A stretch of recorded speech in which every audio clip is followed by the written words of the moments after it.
welcome back. We are at the iconic M. Chinnaswamy Stadium, and this is the Maharani Trophy KSCA T20 2026. Coming up is match number 10. The Mysore Warriors take on the Gulbarga Mystics, and both the teams are locked on 4 points each. Certainly the team which would cross the line today would get closer to that grand finale. And what a tournament it's been so far. We saw a wonderful chase earlier today afternoon. The Hubballi Tigers pulling it off by 6 wickets and 5 balls to spare. And we did see some brilliant batting by Nikki Prasad. She was the one who just pulled it off.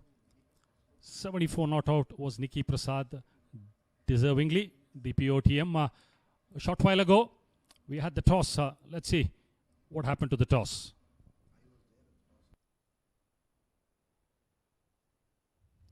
A fantastic evening at the M. Chinnaswamy Stadium.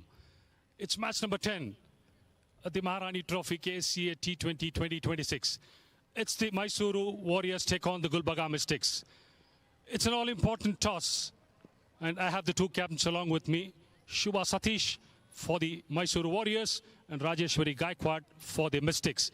And the match referee, Mihira Kamat Chaugle. All in readiness. Shubha will flip the coin. Heads.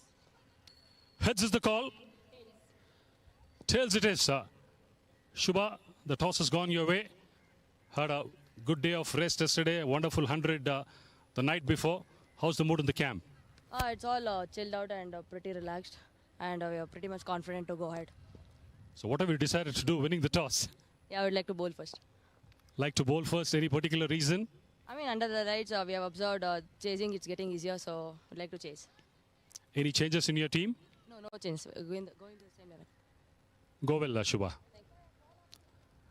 Raja, toss ಸೋತಿದ್ದೀರಾ ನೀವು ಮೊದಲು batting ಆಡ್ತಾ ಇದ್ದೀರಾ ನೀವೇನಾದ್ರು toss ಗೆದ್ದಿದ್ರೆ ಬೇರೆ ಏನಾದ್ರು ಮಾಡ್ತಿದ್ರಾ ಇಲ್ಲ sir batting ತಗೊಳ್ತಾ ಇದ್ವಿ ಸೊ ಬ್ಯಾಟಿಂಗ್ ಡಿಸೈಡ್ ಮಾಡಿದ್ವಿ ನಾವು ಫಸ್ಟ್ ನಿಮ್ಮ ತಂಡದಲ್ಲಿ ಏನಾದ್ರು ಚೇಂಜಸ್ ಇದೆಯಾ ಇವತ್ತಿಗೆ ಇಲ್ಲ ಸೇಮ್ ಟೀಮ್ ಸೇಮ್ ಒಂದು ದಿವಸ ಬ್ರೇಕು ಮೊನ್ನೆ ಒಂದು edge of the seat thriller 186 ನೀವು ಗಳಿಸಿದ ಮೇಲೆ 2 ರನ್ನಲ್ಲಿ ಗೆದ್ರಿ ಯಾವ ಥರ ಇದೆ ಮೂಡ್ ಕ್ಯಾಂಪಲ್ಲಿ ತುಂಬ ಚೆನ್ನಾಗಿದೆ ಮೂಡ್ ಎಲ್ರದ್ದು ತುಂಬ ಒಳ್ಳೆ ಮ್ಯಾಚ್ ಆಯಿತು ಲಾಸ್ಟ್ ಗೇಮು ಬಟ್ ಇವಾಗ ಸೇಮ್ ಪ್ಲ್ಯಾನ್ ಜೊತೆ ನಾವು ಹೋಗ್ತಾ ಇದ್ದೀವಿ ಒಳ್ಳೆ ಟಾರ್ಗೆಟ್ನ ಸೆಟ್ ಮಾಡಬೇಕಂತಲೇ ಇದ್ದೀವಿ ಸೊ ಪ್ಲ್ಯಾನ್ ಪ್ರಕಾರ thank you Rajeshwari all the best The news from the center is the Mysore Warriors have won the toss and decided to have a bowl first.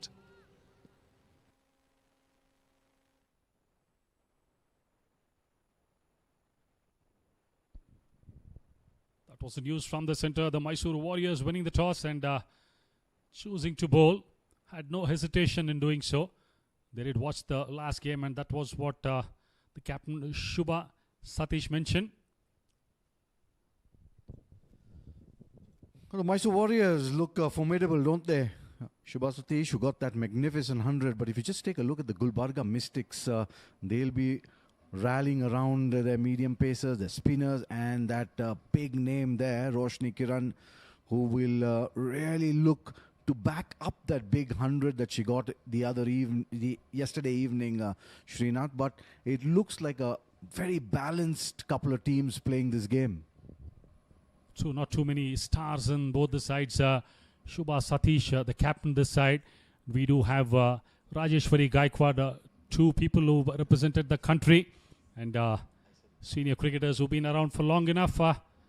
And an all-important toss it was wherein Shubha called right. And they said without hesitation they want to restrict them and then chase the target down. The idea behind it was that it was the last game wherein the Hubballi Tigers comfortably coasted home, chasing a target of 159 with 5 balls to spare and 6 wickets in hand. Well, yes, I mean, it's always an iffy thing, isn't it? When you win the toss in a big game like this, you don't know what to do. The better option is to just see what the scoreboard says before you come down and chase it. But it works well for the Gulbarga Mystics against the Bangalore Blasters yesterday. They batted first and got those runs on the board. And runs on the board always matters. Alam takes the new ball. She's up against two informed batters, Prerana and Krishika. Both of them, we have already seen the sort of batting display they've put up. Prerana's got a couple of half centuries in this tournament and Both of them are very good strikers of the ball. And always we discuss the power play. No attacking field, no slip in place for Alam. It's 3 behind the square on the offside, extra cover mid-off. Sweeper cover. The lone boundary rider on the leg side is a deep square leg.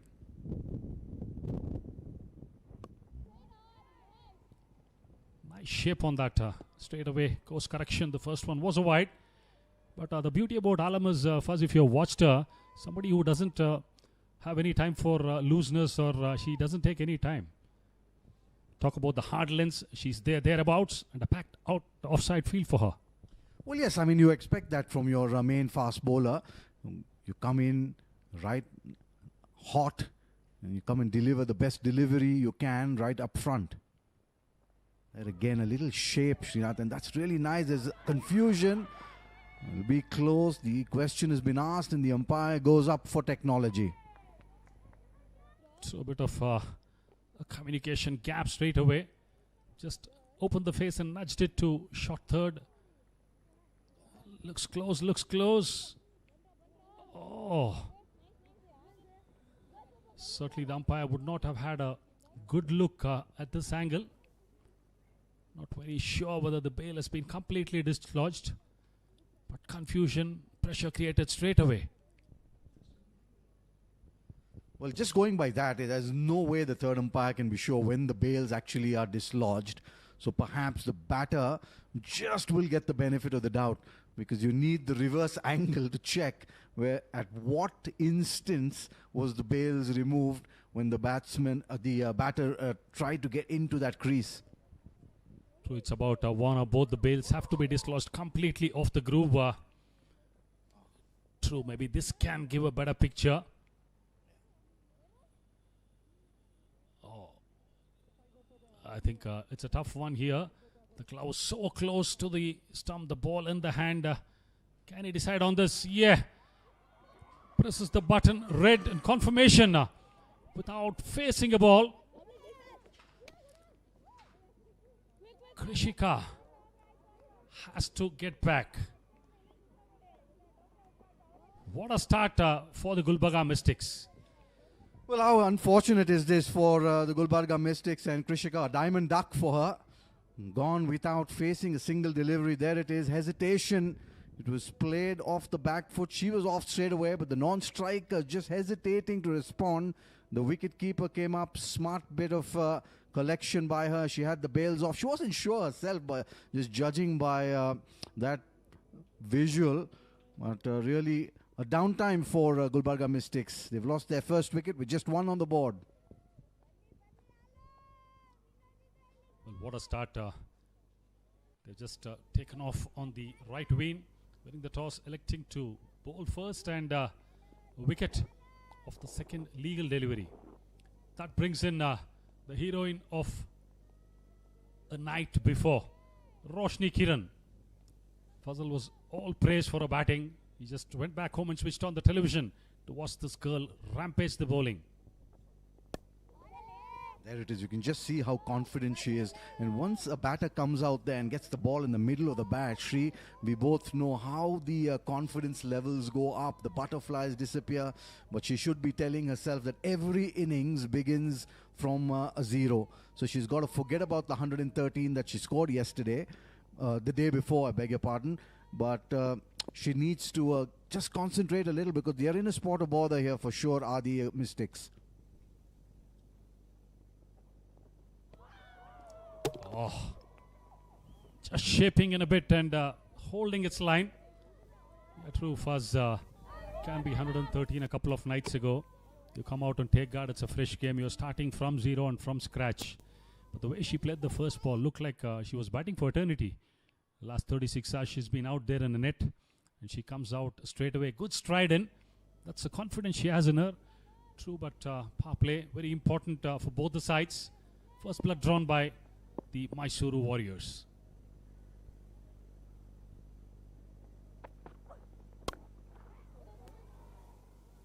Well, they certainly know where her strengths are. Protection in the deep, but she's off the mark, and that'll do her confidence and slight nerves that she would have come in with a world of good. It'll depend a lot on Roshni Kiran for sure. But what an innings, Shri. I mean, if we could just get to see some of the highlights of that innings that she played the other evening, it would be a treat really for all of us here in the commentary box and those watching around the world.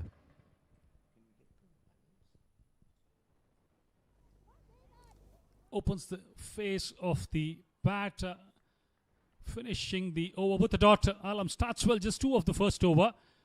Mystics 2 for 1 at the completion of 1.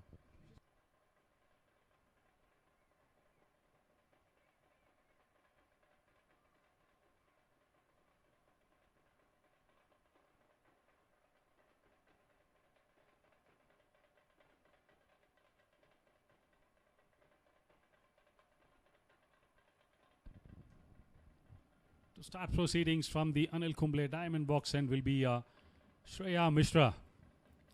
Apparently his brother, a tall left armer, turned out for the Mysore Warriors. Gautam Mishra. We've got a couple of siblings turning out here. It was Shubhang Hegde captaining the Blasters.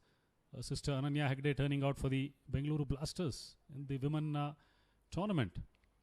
But pretty impressive she was in her first game a couple of nights ago. Tall, lanky, fast bowler. Gets into good positions. The release, the seam position is excellent.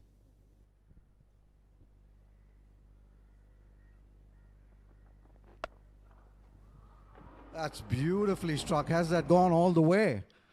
There it is, the first 6. The cycle pure Agarbatti's maximum in this innings for Roshni Kiran, and she's off and away in style.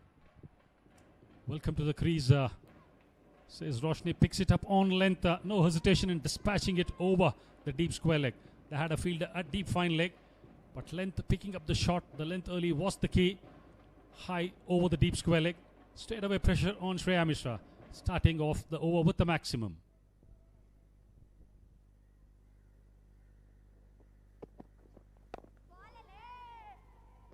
Excellent comeback. In fact, a couple of games ago, she did turn out for the first time in this Maharani Trophy. There was a foul start, started off with a couple of wides. But the way she came back, and she started hitting the straps off outside off stump, she was able to extract some good lateral movement plus bounce. Quite a tall, fast bowler, Shreya Mishra. Yeah, and she's up against someone who's in red hot form. Just a little in line and length. That'll be a wide. But what a batter she's turning out to be, Roshni Kiran. I've seen her from when she was a young kid in one of the academies around Bangalore. Very hard working. She used to travel all the way. She along with Nikki Prasad as well. I've seen these two from a very young age, and she looked every bit the part, Roshni Kiran. But now she's gained a little bit in strength as well. And you see the way she times the ball, and she's got the power as well. So she's got the gift of timing and power. And that's a lethal combination. Straight on the ground. No timing on that. Oh, yes. Shreya Mishra says it's all mine. She doesn't need the help of any other fielder in the ground. The big fish, Roshni Kiran. 6 off the previous ball. Comes back wide and then on length. No timing on that. Just got the elevation. And a simple catch. Not by all means under lights. Well, just showing her character, Mishra. She got hit for that 6, but just kept it simple. Going for the big one, going for glory was Roshni Kiran, and not depending on anyone else, just doing it herself. There it is, eyes on the ball, pouches that one, and the elation on Mysore Warriors is all out there for everyone to see. Roshni Kiran, after that brilliant 100 yesterday, she started well this evening as well, but she'll have to make her way back. And in the second over, 9 for 2 now are the Mystics, and in a spot of bother for sure. True, that 186 a couple of nights ago was a long time, looked like, and the cornerstone of that innings was Roshni Kiran. A big loss, and this brings in Harshita. She'll be under tremendous pressure. Both the batters yet to get off mark. Shreya Mishra, certainly her tails will be up. Play and a miss. That's what the wicket of a big player can do to you. And This is the way she dismissed Roshni Kiran, not getting underneath the ball. No elevation on that. But what a catch. Certainly sweet revenge. Hit for a 6 and then claiming the wicket of a big fish. Shreya Mishra, that's what she's been interested with, the new ball.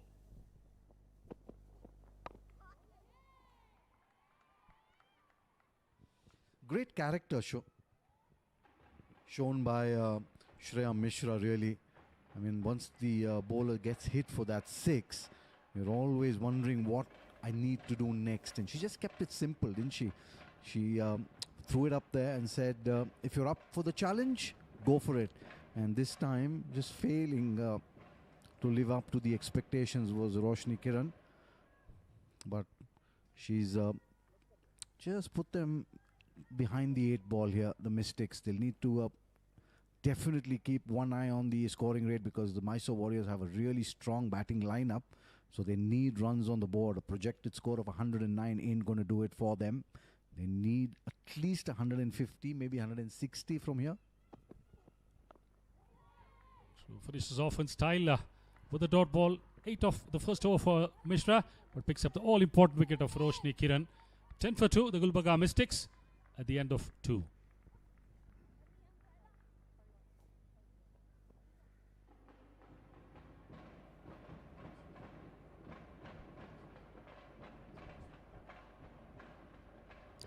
This is pitch number 8 first, which was used on day 1, day 3, and today is day 5. The first innings par score here, rather the average score has been around about 150. So that's something that the Mystics certainly would have in mind. And pitch 5, which was used for 2 games, has seen scores in excess of 170. 186 was scored a couple of nights ago. That was by the Gulbarga Mystics. Alam continues for a second from the Rahul Dravid.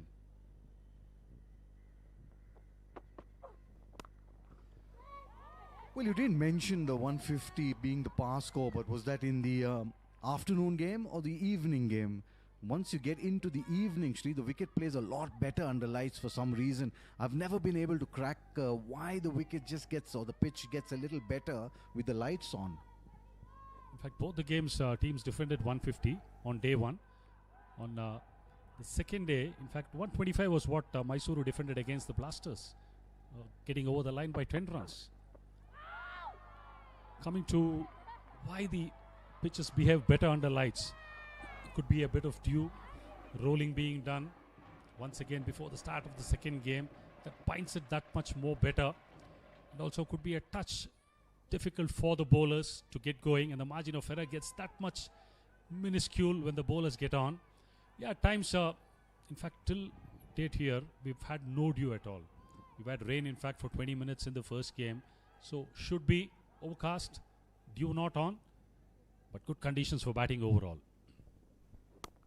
Well, I must say the quality of the pitches have been top class right through the Maharaja and now in the Maharani. We're in the 10th game of the tournament, and it really looks good. Though they're playing on just 2 strips, they're playing true to nature here at the Chinnaswamy Stadium. The bounce is even, the carry is good, and it's coming nicely onto the bat as well. They've got their field in the right place, and Alam is bowling to the field. Yeah, it took a couple of days for these girls to fathom as to what they needed to do on this pitch to get going, to get to those 160s and 70s. That's what we saw from game 5. Wherein a score of 169 was chased down with 9 wickets to spare. Then we saw the 176 being chased down. Then 186, a 2-run victory. This is where they picked up and realized that they had to express themselves more and play with more freedom. I'll just add to the extras there. She has to be careful, Alam, that she doesn't give anything away in the form of freebies, because every run that's given needs to be scored as well. And we've seen, like you did mention correctly, that even 125 has been defended successfully. So they have to be careful about these extras. They need to just strangle the Gulbarga Mystics into making mistakes. In fact, there's one stat I want to dig out tomorrow. we have a hydration break post 10 overs. I think so far in the 10 games, this is the 10th game coming up, and if you look at 18 innings that have happened, more often than not, I think 16 or 15 times there's a wicket that has fallen immediately after the break. And number two, what we watched is one of the top three batters going on to bat till the end, the team has crossed the line. These are the two things that these girls have to keep in mind. That should run away. That will be a Kalyani Motors boundary. Really well hit. You just waited on it and pulled it away in front of square for a boundary. 3 runs, 16 for 2.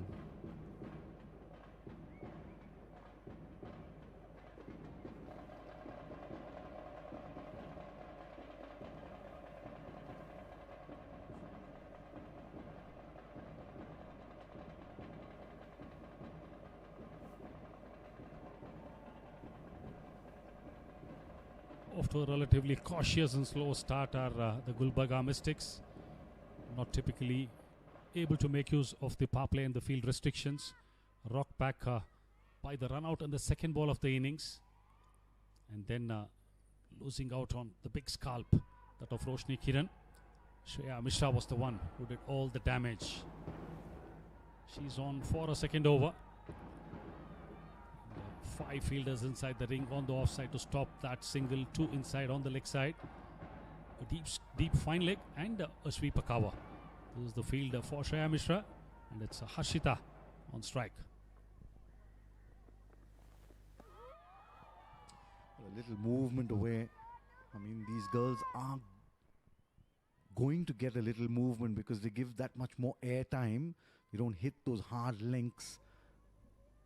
Once you release that brand new Kookaburra ball, it is going to swing. There's a fair tinge of grass on this pitch, slight cracks, but they've got better, hardly rolled in. It's about bowling in those areas where the batter gets on the front foot to drive. That's the area these girls need to target and are looking to target. And a tall fast bowler, good wrist position. She gets good bounce with that release. That's the key. And I was asking the coach of the Mysore Warriors as to where was she in the first 2 games. Why did you hide her in the dugout? When she came on, she was a revelation. I think she got a 3-4 in that game, and that's when the tide for the Mysore started turning around. Well, she's got the opportunity now, and she should grab it with both hands. She's picked up 3 wickets in one of the earlier games, like you did mention, and she's got the opportunity here in the second over. We haven't seen medium pace from both ends consistently in the tournament. It's always been spin and fast, fast and spin. That's the way it's panned out. Like the discussion is revolved around that, saying these girls in the power play are basically not getting the pace they need on the pitch. So they had to create all the pace.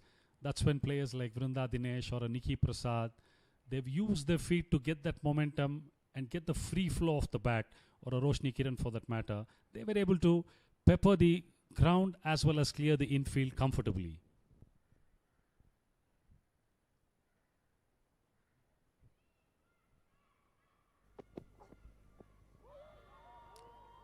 Again, swing and a miss with the sort of action she has. Basically, as a batter, you would feel the ball is going to come back into you. Angling inside, holding its line after pitching. There it is, just trying to angle that one and holding its line and straightening up after pitching. Mixed action from Mishra. And we played with a certain Javagal Srinath, isn't it? And he used to have the same attributes. Getting the ball to come in, and the one that didn't come in would go straight on. And you know, he tried, I think, all his career to bowl that outswing, which never really happened. Brilliantly bowled this. This genuinely moved away after pitching. Just getting back to Shri, I remember I just watched an interview of his on YouTube, and he was saying in that interview that Sachin Tendulkar would come up to him and say, why don't you bowl an in-swinger this ball? Why don't you bowl an outswinger the next ball? So he said, you know, I just cannot do that. You know, I get the ball to come in, which he did brilliantly at pace. And the one that went straight is the one that he got him a lot of wickets as well. He stuck to his strength. That was the key. Beautifully bowled, keeping those lines intact. a single. Will they look for the second? Yeah. Sloppy bit of work by the wicketkeeper. Certainly Shreya would not be happy with that. 2 to finish the over. End of 4. The Mystics are 20 for 2.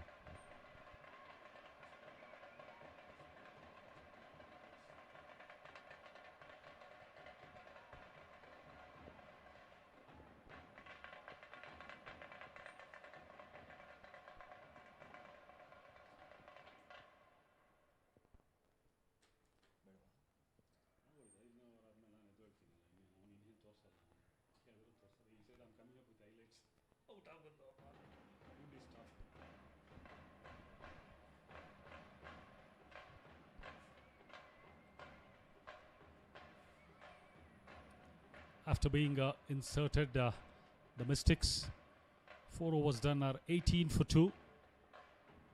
Krishika unfortunately ran out in the first over.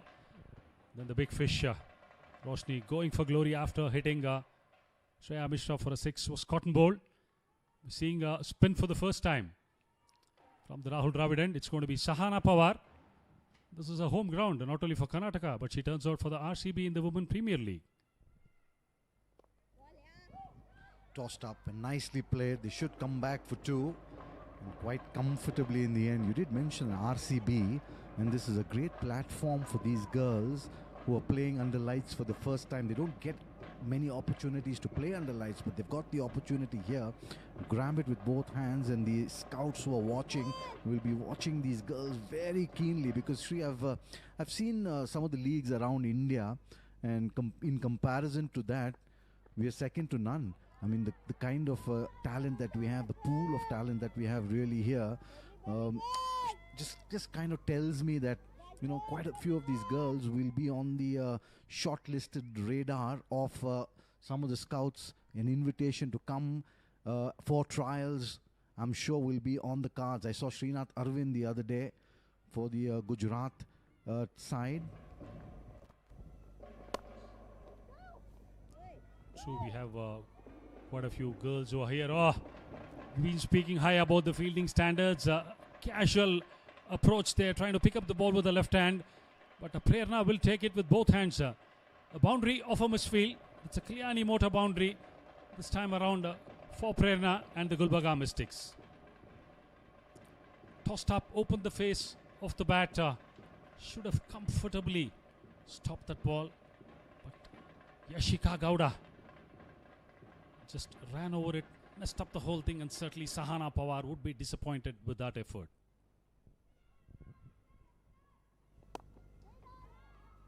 You spoke about the scouts, Fazal. Quite a few women who have turned up for the respective franchises in the Diamond Box.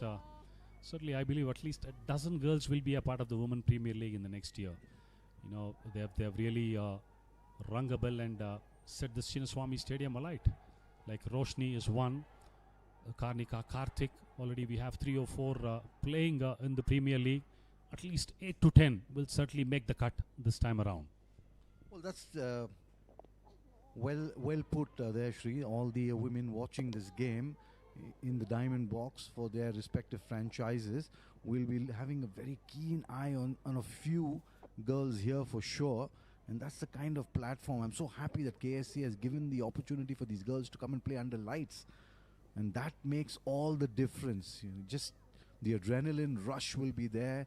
You can up your game. And playing with someone who's played in the WPL, been part of RCB. We have Nikki Prasad, who's been part of Delhi Capitals.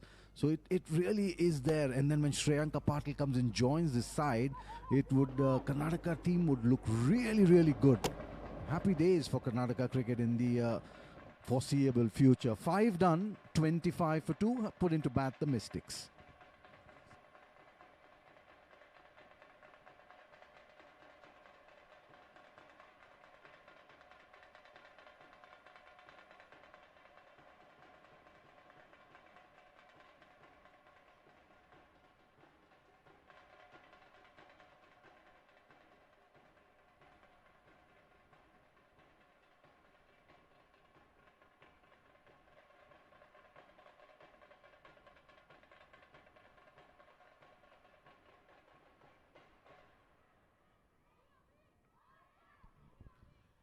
Thank you so much, Srinath. Thank you, Fazil. Wonderful insights. But I'll tell you what, who's making some big inroads is Shreya Mishra.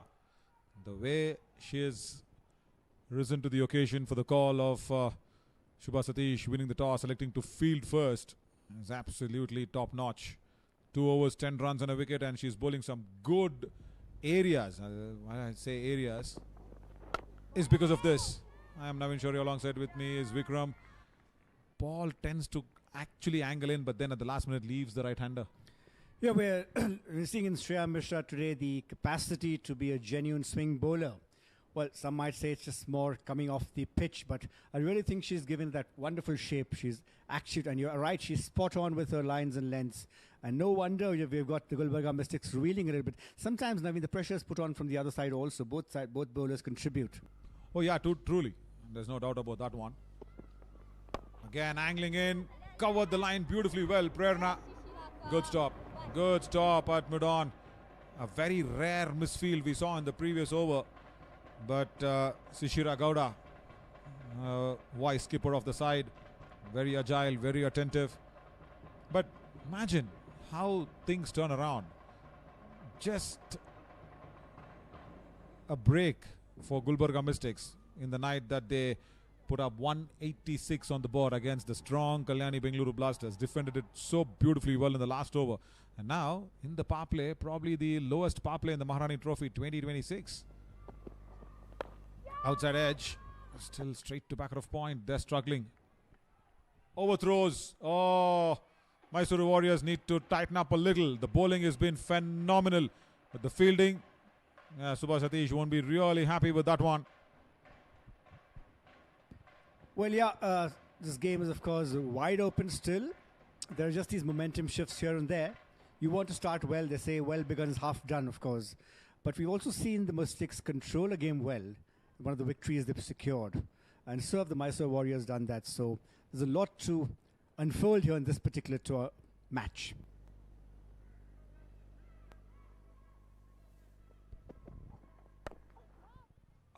Nice angle again from Shreya Mishra. And all that she's done is she's bowling to some very, very good hitters of the ball. And you see, you mentioned about the previous over. Yeah, this was a misfield that I'm talking about. Right there at deep backward of point. It was just sliced away. One-handed pick up and throw attempted. That should not be the way to go for it. You need to go with both hands. Put the body behind the ball. Yeah, Ishika Gowda just didn't do either.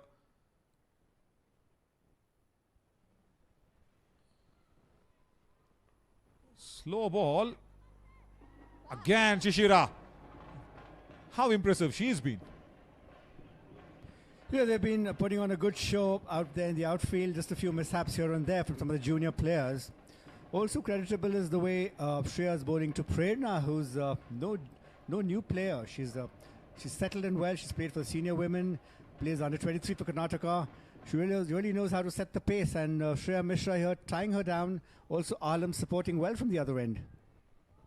Good you mentioned Alam, because she also needed that support from Shreya, I will call, because first 2 matches Alam was struggling to find that right rhythm and length.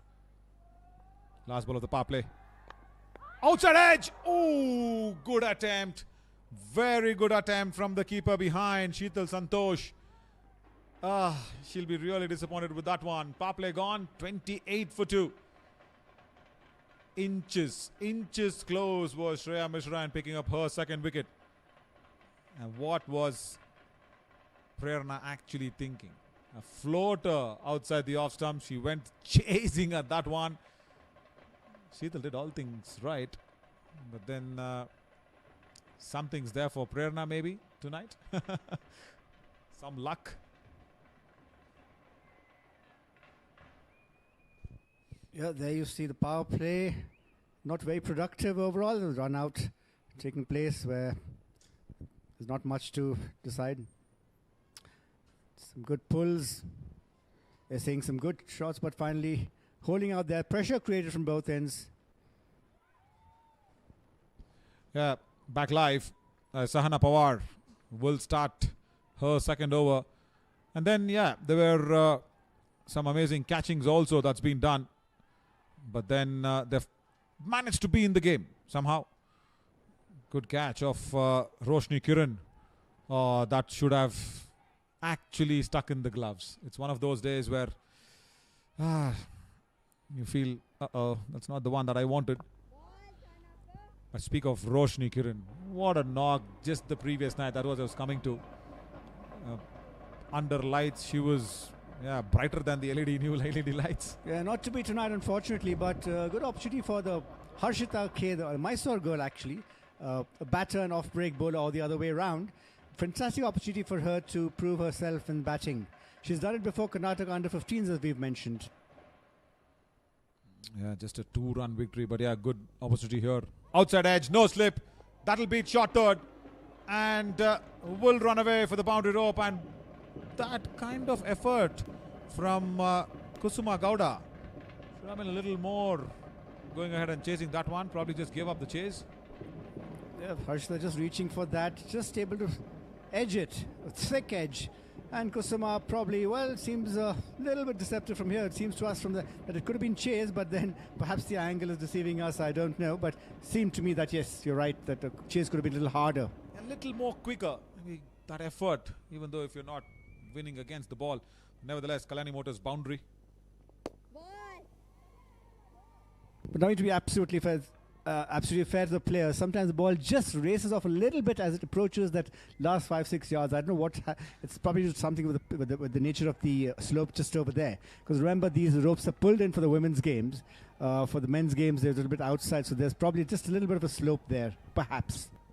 Yeah, agree with you with that one. Maybe the slope, but the previous one, I was only thinking, okay, just put in that effort. Just put in that effort, Kusuma Gowda. That's all was needed. But yeah, speaking of Roshni Kiran, again, how important was 113 out of just 62 deliveries, and then 12 boundaries. And today, against Shreya Mishra, couldn't score big. Yeah, you can't have it every day. I really see the third man and the point fielder coming into question, because Harshita plays the game like she tends to open the bat a little bit. Yeah, that's why the point in the third fielder will be very crucial. 7 gone, 33 for 2.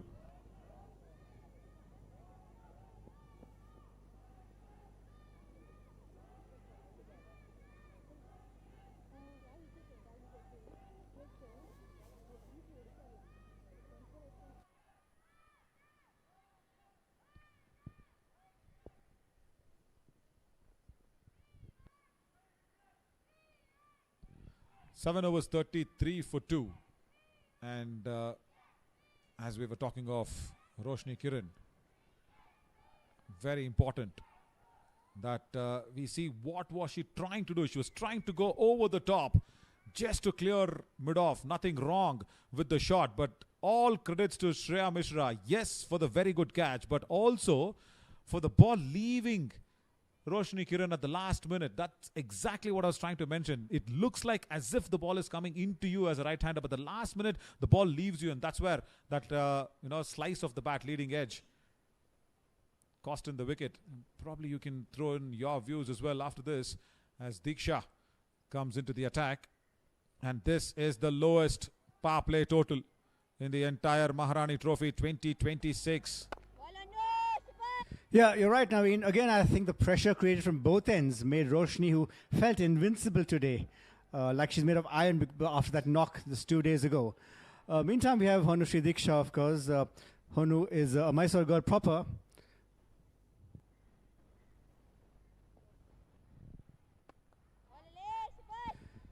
Yeah, one of the things about Honu is she's also a role model in many other ways. She is almost perfect in academics, although she's playing cricket all the time. You can see the enthusiasm. If there's even a friendly match going on in Mysore, you'll see her helping out the scoring if it's a boys' match going on. Yet, she balances her studies brilliantly. She studies those few hours with a lot of intensity. So her parents are never worried about her grades. She's balancing both beautifully. That's the first time that you've spoken about report card and grades about a player academically, down the leg side. I'm sure you will not give many grades for that delivery. But yeah, coming back to your grades, when did you get a sneak peek of her report card? What is this, Vikram? Hang on, you've been doing some investigation behind the players. Outside edge, that'll run away this time to the boundary. very, very quickly. Yeah, that's slope. Alam, good effort. But Kalyani Motors boundary here for Harshita. So Harshita just managing to send her Mysore friend to the boundary, just opening the face a little bit. She does tend to play that stroke a bit. Yeah, well, I was in Mysore for a while watching some boys' matches, and she was there volunteering to do the scoring on the application. And I asked her coach, so what more do you know about this girl? She's a very good academician, is what he told me. All right. So maybe, I think now the current coach of Mysore Warriors would give her good grades, Karuna Jain, for the way she's bowling here. Absolutely. And of course, the reason I asked these questions back then is Honu had we call her Honu sometimes, Diksha really. She'd really come on very strong in that season. She hadn't had a great under-19 season. She'd had barely 2 games in the T20s. But then she seemed to be improving with every 2-3 months. But coming back to this partnership, oh, small misfield. But still, they will not get that single. Let's talk about, I think, Prerna's confidence. You know, she's got that player of the match before the Roshni Kiran's 100. She was a player of the match, and she did really bat well with her friend. Top of the order. Straight to Subhash Atish. End of 8th. 41 for 2. Grover from Diksha. But this is a good partnership now, because they are trying to fight back, and they are trying to fight back in the right sense. Now, that's exactly what is needed.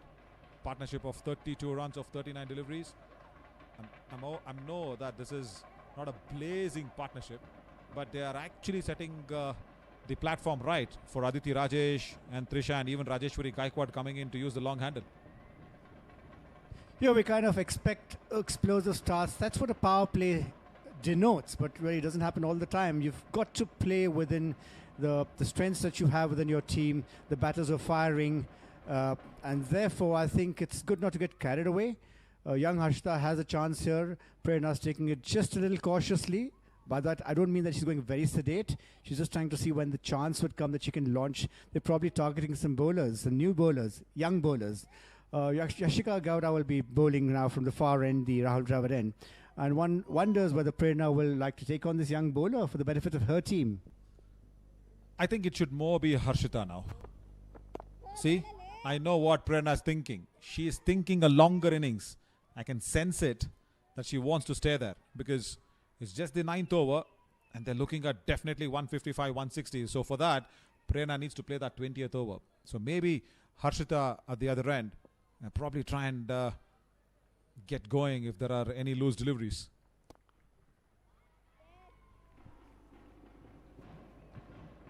So just for the benefit of the viewers, just to know that about Yashika. She played under 15 last year. Wasn't fortunate to get the first 2 matches, I think. Then she came on very strong and scored something like a 70 odd and really proved her credentials. Top edge, hasn't timed it well, but will fall away from the mid-on fielder who was running away to take that one. Yeah, see, Vikram, again, what I'm sensing is what is happening there. It is Harshita who will play that risky shot, because you need Prerna until the 14th or the 16th over. It wasn't timed well at all. Luckily that it did not carry. Oh, that's in the gap. They will settle down for 1.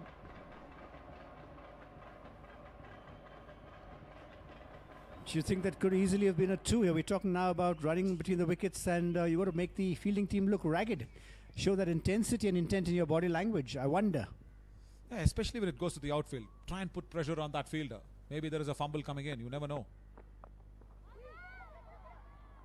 There's something we'll be looking at closely, whether these batters run themselves hard. You can't just expect it to be the perfect gap for you to run to. You just put a little pressure on the fielder, and you might just have a misfield as a result of that. Exactly what I was saying, because 1 into 2. And now that is up in the air. Chance at mid-on and gone. Good catch. I was telling you that Harshita is giving me the feel that she will go against the bowling. That's exactly what happened, but did not find the right ball to go over that infield. Very good catch as Yashika Gowda strikes in her first over. Yeah, I've just had to give my friend Naveen a low 5 here, or a high 5. That was well predicted. Harshita's going for it, looking for that step up in their run rate, and there she skies it straight to the fielder, Alam, who pouches this one effortlessly. Yashika will be happy she's snared a batter. This will do a conference a world of good. You wonder whether they will really take on Yashika. She seems to be fairly effective. Yeah, again, Yashika has this habit as Harshita walks off 9 overs, 44 for 3. Walks straight into the dressing room. But a good catch by Alam in terms of judging that one. But if you really look at what Yashika did, I think she's done that time and again. She actually bowls it behind the popping crease. Now, even this delivery, if you notice, she gets that extra elevation, extra reach, where the ball does not travel to the batter as quickly as the batter wants. And probably that's why, you know, when you see Yashika actually jump near the popping crease, you are ready to play a shot.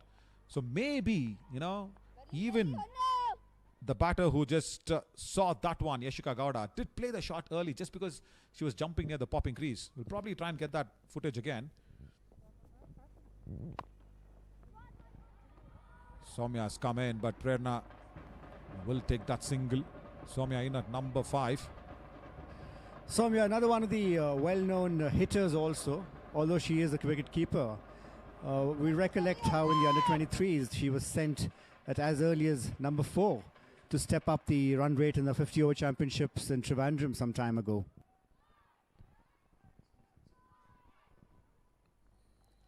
Yeah, Soumya also a very important change up in the batting order. I was expecting Aditi Rajesh because this is still the consolidation phase. You need to have that a little more of overs being done in. Oh, Soumya, first ball. Forget consolidation, she says. Brings out innovation. Couple of runs to begin with. Gets off the mark. But yeah, speaking of that wicket, Yashika Gowda, how important it is to jump in just before the popping crease. Now watch this. There. You see Yashika not using the full stretch of the crease.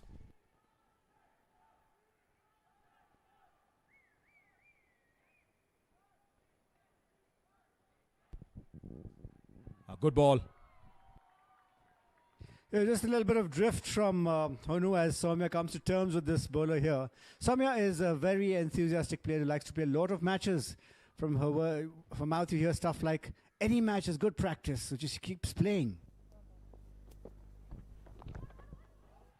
What is Soumya trying to do is try to attack that vacant fine leg region. Another couple of runs.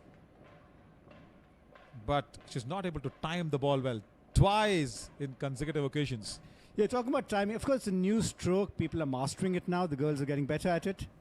Yeah, watch this, Yashika. There, I was mentioning. As my colleague suggested, yes, she is bowling from a little behind. Ball's taking a little longer. It's hanging in the air for a little longer, and the batters are miscuing, misjudging the length of the ball and giving catches as a result. Yeah, that's why Yashika played that shot early, isn't it? Very well spotted, Naveen. I would have missed that any day. Me and Srinath, we've been talking about eating carrots a lot, Vikram. That's it. We eat a lot of carrots, and then, yeah, we get to see all these. Srini, of course, has seen a lot of cricket in between two stumps. But now I think for Prerna, it's an added responsibility. She needs to find a boundary somewhere or here or there. 50 up. Very, very delayed or a late 50 here for the Gulbarga Mystics.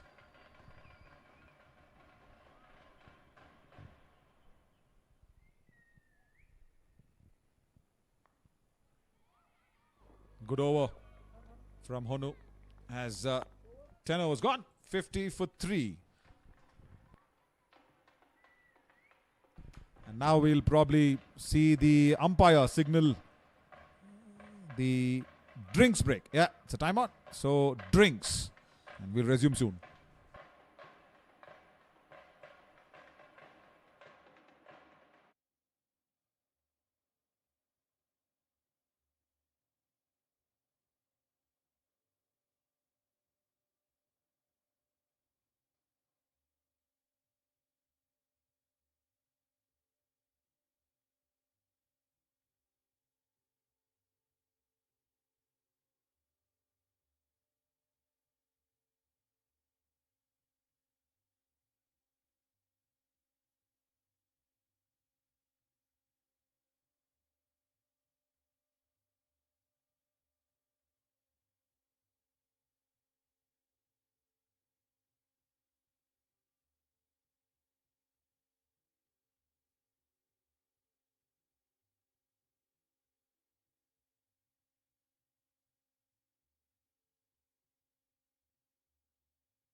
back to live pictures from the M. Chinnaswamy Mystics inserted into bat at the halfway mark.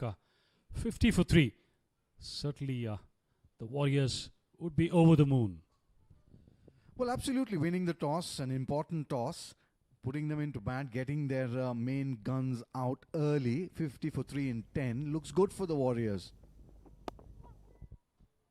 Another girl who's been impressive for us is Yashika Gowda, the leg spinner. Not afraid to throw the ball up in the air. High arm action again, like Ananya, or in the second innings, we would get to watch Kushi, the youngster from Raichur, who was a part of the under-15 Karnataka side last year, just turning 16 and being part of such a huge stage. Well, absolutely. It's so nice to see leg spinners in demand in the shortest format. When T20 started, it looked like the leg spinners had no place in the shorter format. But as the years went, I think the leg spinners are in big demand.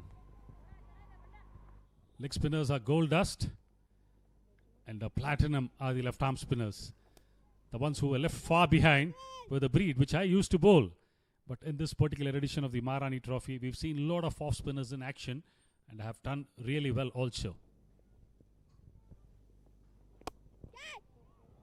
Nicely struck this. That's gone all the way. Straight on the rope. Just confirming, there it is, the confirmation from the umpire that it is Cycle Pure Agarbatti maximum.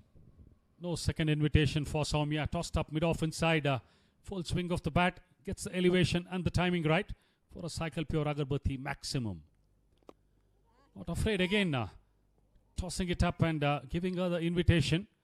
An important wicket did Yashika pick up in a previous over. Deceiving the batter in flight, and all that she could manage was to just cue up the ball to the short mid-wicket fielder.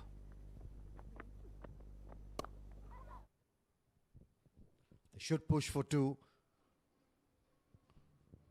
Just deciding to keep the runs down to a single.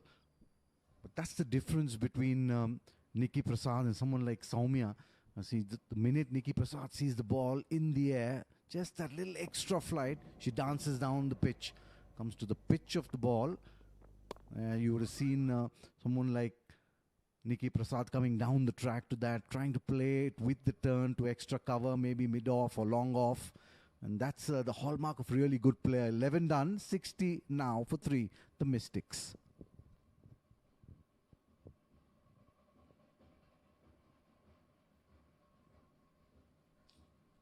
Mysore.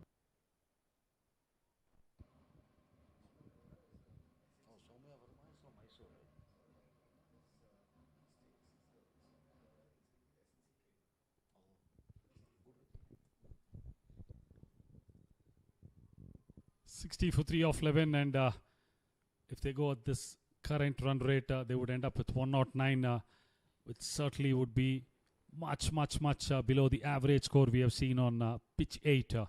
150 is the average score batting first on this pitch. And Fazal was always talking about the pitches getting better under lights. And certainly Prerna, who opened the innings with Krishika out there, and it's been a bit of a struggle for her. 27 balls, 20. She's just not got going. And it's a catch-22 situation for her. Does she anchor the innings back through, or when does she get the opportunity to motor on and accelerate? It's Pooja for a first over from the Anil Kumblean. Well, a hint of turn for Pooja. Off spinner, one of the off spinners in this Maharani Trophy. 61 for 3. A projected score of 109. 125 maybe, Shri? Yeah, 125 is a pretty dangerous score on this pitch, which Mysore got a few nights ago, and were able to manage and defend against the Bengaluru Blasters. And coming to Pooja Kumari, she's been a handy all-rounder. Bowled well, tidy off breaks, picking up a couple of wickets. An excellent fielder. Also very handy with the bat in the middle order.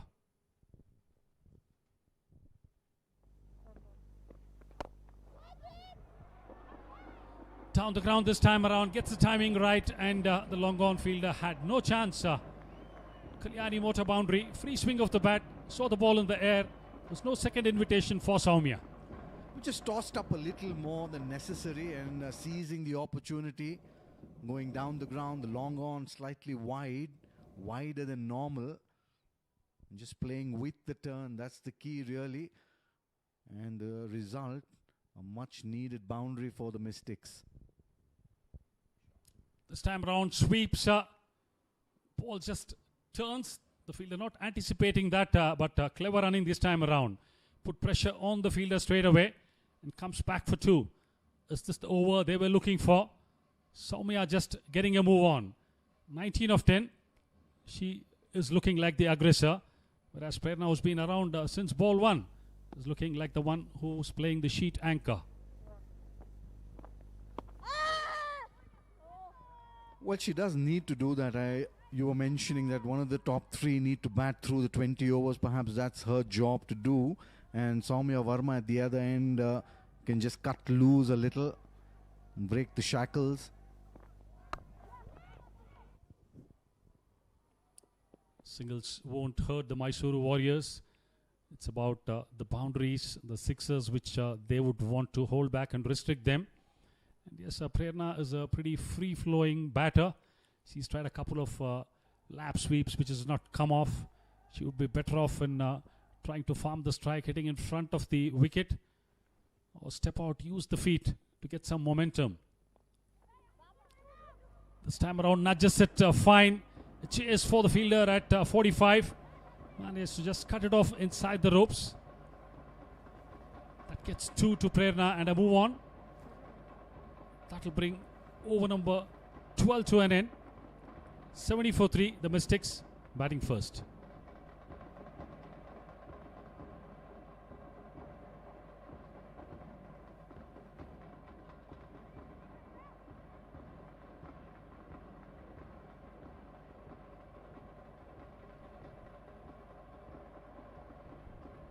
In fact, in the afternoon at the end of 17, they were tottering at 138 for 9. Everybody thought it was done and dusted. But Karnika Karthik came out and hit those big 3 sixers and got them to a respectable 159. And then it was chased down by the Hubballi Tigers comfortably. We've seen strange things happen in this Maharani Trophy. So 70 for 3 at 12. The projected score says 117. Couple of big hits. And we are seeing a small partnership coming up. 26 of 18. If they can progress to the next couple of overs, never know, 135, 140 certainly would be a fighting total. Yeah, for that to happen, Soumya needs to be the aggressor for sure, and Prerna needs to play that sheet anchor like you said, because she's already played 29 deliveries, and after playing 29, you don't want to throw it away now and leave it for the next batter to follow. And if these two can just battle about the 16th over, then that 140 perhaps would be on the cards. This is nicely played, smart work. Will run away for a very handsome boundary, the Kalyani Motors boundary. Soumya V just walking across the stumps. It was deep square leg in place. Full ball, watches it till the end, scoops it. No fielder there. Not high risk, but the reward was max. 4 of that, starting off the over with a boundary. Pressure back straight away on Shreya Mishra. That affects a field change. We see Sahana Pawar move from the offside inside the ring to 45. Will this play on the mind of the batter? But Soumya is looked apart. She's taking the aerial route. She's not afraid to use those cheeky shots. What's it that Shreya Mishra is going to come up with?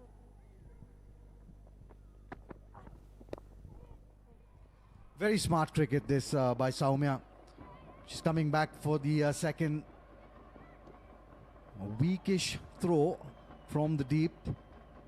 2 runs. So they've got 6 in 2 deliveries.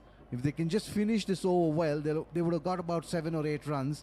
And then if they can just build on that with 6 runs and over for the next 3 or 4 overs, they would have had that 30, 35 runs. And then you're looking at about 135, 140 for sure, with wickets in hand. So if they can look at a score of about 100 round about the 16, I think then the last 4 overs, the accelerator is going to be on.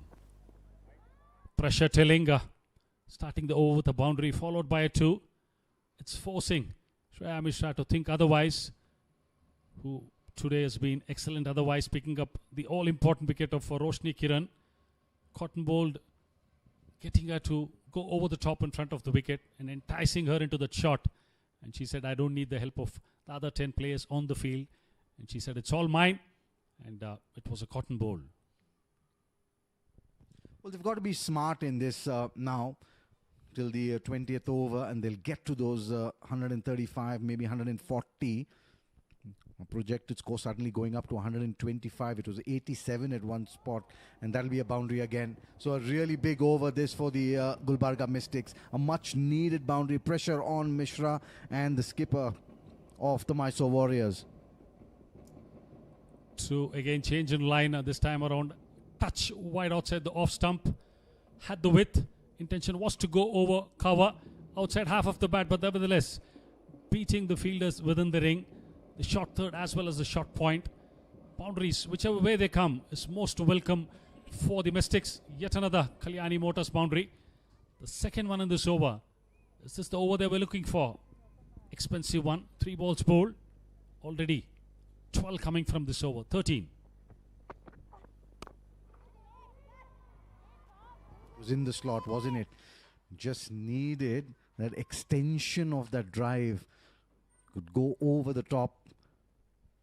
She had the opportunity there. Let's take a look at this. That was the wicket of Roshni Kiran, the linchpin for the Gulbarga Mystics, and elation really. At that point, they were completely all over the Gulbarga Mystics, the Mysore Warriors, and now they've made a sort of comeback.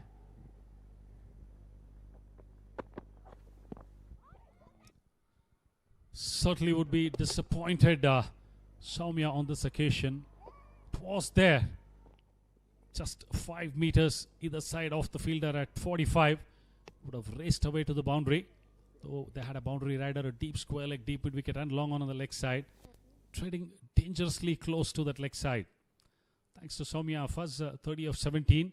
She's the one who's got Mystics back into the game. And certainly some sort of respectability. And I won't be surprised if they would be eyeing that 140, 145, not even 130, which would certainly be a tough ask and a tall call for the Mysuru to chase it down.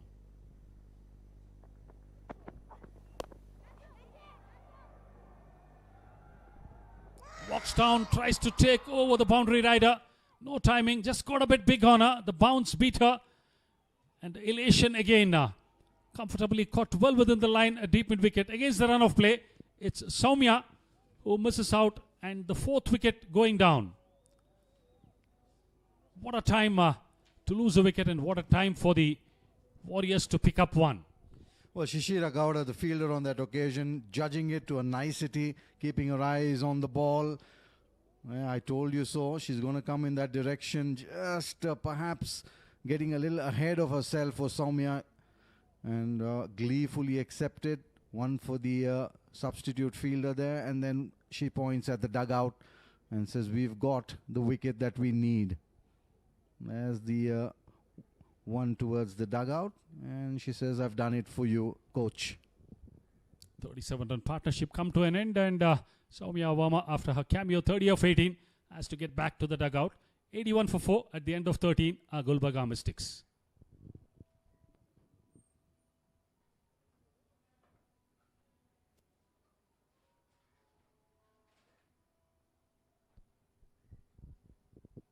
That brings in another dangerous player to the middle, Kinjal Patel, an all-rounder who's really contributed well for the Mystics with the ball in the hand. She's been very crafty with the left-arm spin, has been more than useful with a couple of knocks she's played when the team needed her the most. And this is the right time for her. And maybe she would have the license to come and express herself. 7 more overs left. Realistically, if the Mystics are looking at the target of 130, 140. It'll all boil down to the sort of innings Kinjal Patel can play. And with Prerna out in the middle, and she'll be up against Yashika Gowda. Well, after the fall of Soumya's wicket, Shri, personally, I would come back in that projected score of what we had predicted of 135, 140 to to again reasonable levels of 125, maybe 130. Well, that needed to be put away. Certainly, she's had her eye in, and as I mentioned, she's in a catch-22 situation, whether to go for glory or stick there. There it was Soumya, just a shimmy down, and the ball just got a touch big on her, getting a bit of extra bounce there, Shreya Mishra. And a very well-judged catch, comfortably establishing a stable base, hands underneath. And that was the all-important wicket. What a comeback it was for Shreya Mishra.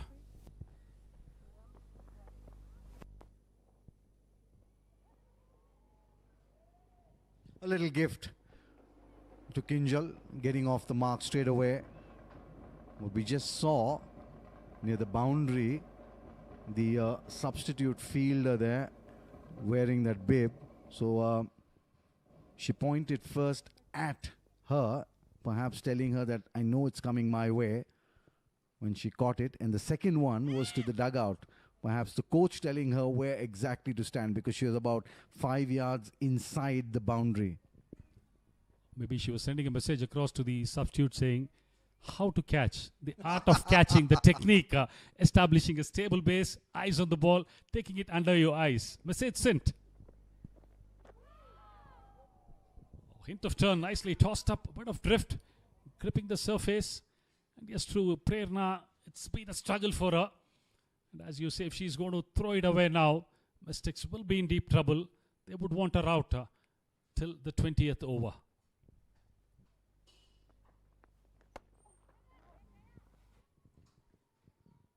Oh, needed a direct, and Kinjal would be making a walk back as well. That was Mishra there in over number 14. The Mystics now 83 for 4.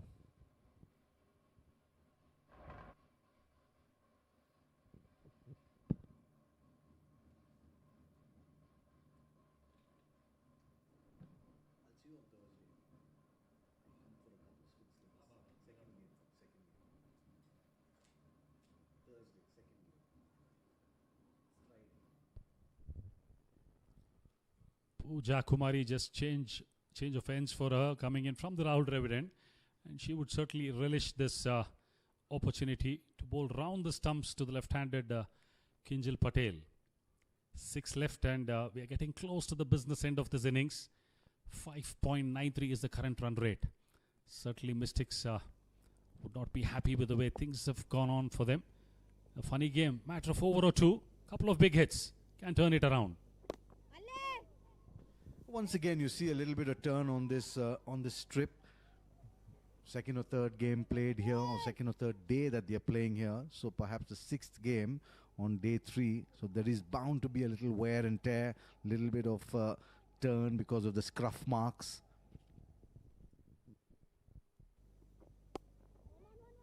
Oh, exaggerated turns, certainly in a T20 game. Gripping, nice revs on the ball from Pooja Kumari. Also, first, it's the SG test white balls that have been used. So the tendency for the ball to just wear that much earlier than the Kukubra white balls. And the seam is pretty predominant than the Kukubra. So it stays good till the 20th over, and the spinners get a better grip on it. So they are able to impart that much of revolutions more. There is some assistance for the spinners once the ball gets older on the surface. Certainly, you're talking about that pronounced seam. So it's easier to grip for the finger spinner. Fetching it from outside the off stump. Doing it in singles.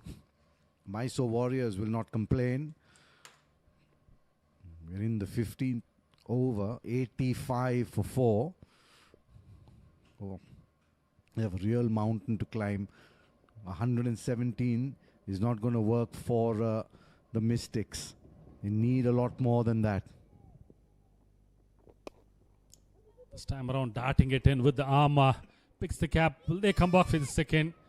Slow to start. Kinjal didn't get the impetus going with the first. He was on the back foot. I think they would rue the chances of converting those ones into twos, not one or two.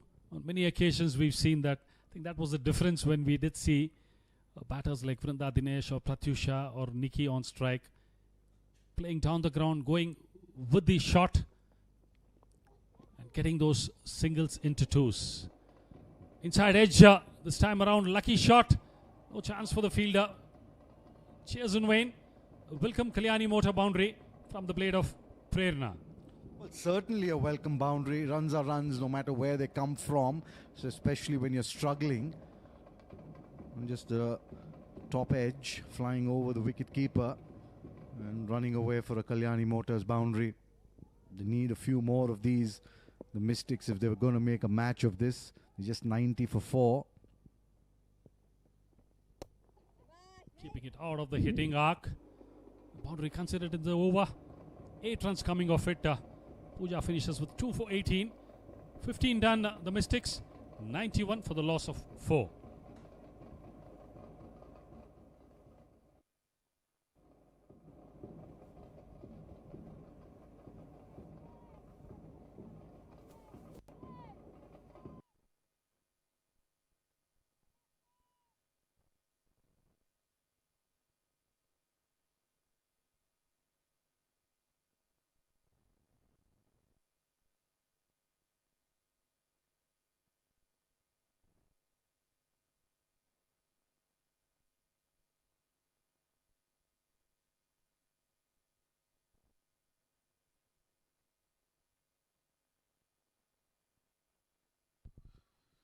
Thank you so much, Srinath.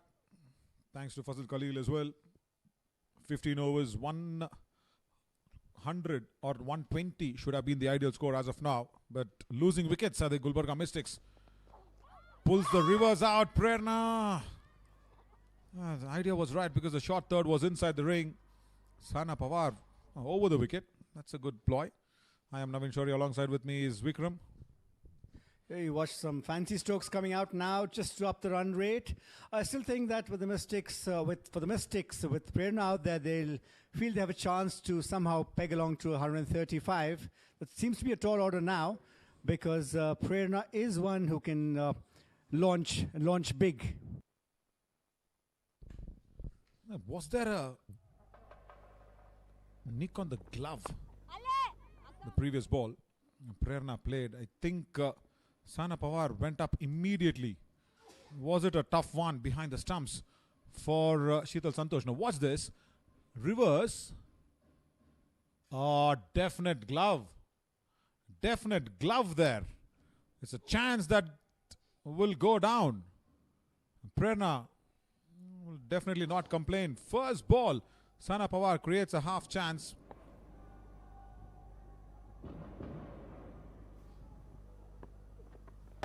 Kinjal steps down, slaps down the wicket. Again, Shishira Gowda. She is everywhere. Brilliant stop. Well, we just have to go back to the basic tenets of the game. Sometimes, I know we live in the age of replays and DRS, but you just give what you see, and umpires have always given the benefit of doubt. So I feel for the umpire here. Another umpire in our commentary box will love what you said. Yeah, definitely. Nothing taking away from the umpire. I was just thinking that the catch went down, so the umpire does not come into the picture at all. So it's good that we just had that advantage of seeing what the replay could give us. That's why probably Sahana Pawar was excited immediately going out there for that one.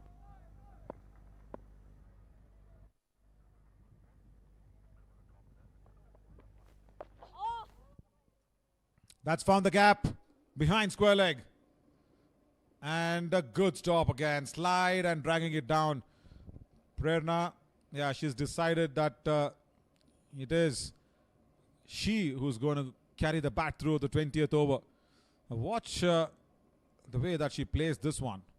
She knew that there was short fine. She knew that there was short square. Bisected the gap well, and what a good stop. Brilliant chase from Alam to pull that one down in. Oh, top edge. Can Sahana get there? No. It's going away from her.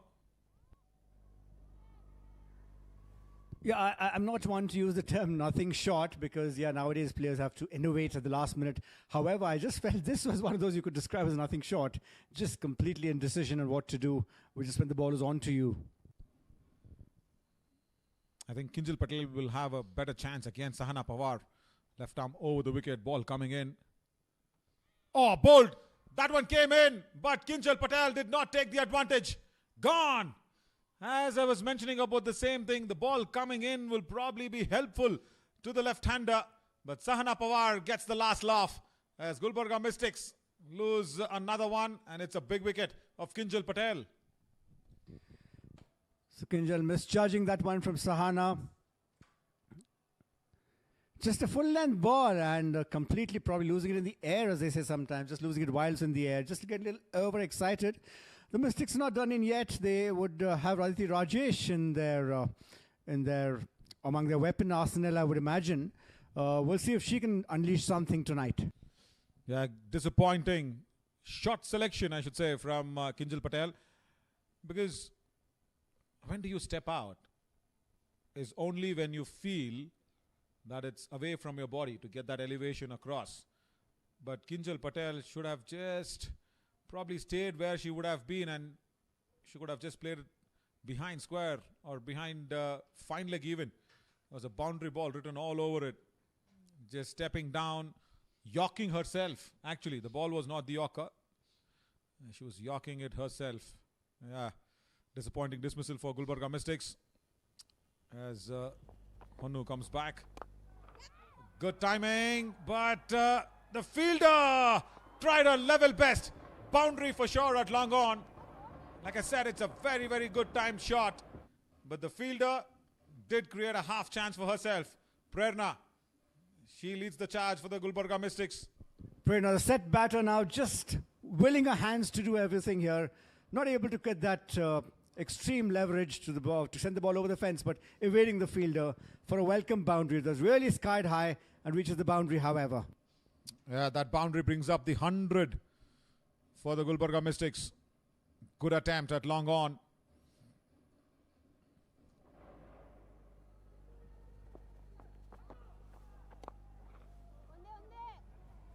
One boundary ball or over is what Prerna is targeting, that's for sure. And her strike rate will eventually improve. Every time a bowler is made to change ends and allowed to change ends and bowl, I get the feeling that the bowling team relies heavily on that bowler to give them that breakthrough, trying the other end where they may be more effective, as is the case with Honu. She was bowling from the Anil Kumble end earlier. Now she is up there from the Rahul Dravid end, hoping something will go in her favor again. Also, I think the wind is a big matter, Vikram, when you change ends. Oh, edge is it? They're appealing for this one, and the finger goes up. Aditi Rajesh is not happy with the decision, but she has to walk back.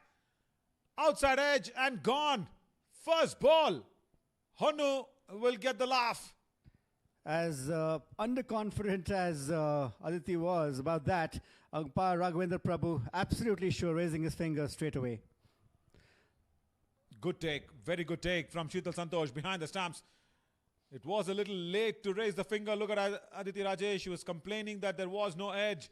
She was disappointed, but she has to walk back. That's all. That's what it is, as Gulbarga Mystics lose another big weapon that you were mentioning about. It's nice to see that Aditi Rajesh, a senior batter like her, is not showing much dissent. Yes, you get disappointed initially. Yeah. It's a good lesson to carry forward to the youngsters to understand what's happened has happened. She just asked and she shrugged it away and walked away. You can't just stay there and show dissent. The umpire gives what he sees or she sees, and you can't take it beyond that. Yeah, definitely she's in all her rights to just show disappointment, not dissent. Pretty correct. As Rajeshwari Gaikwad, the captain, walks in at number 8.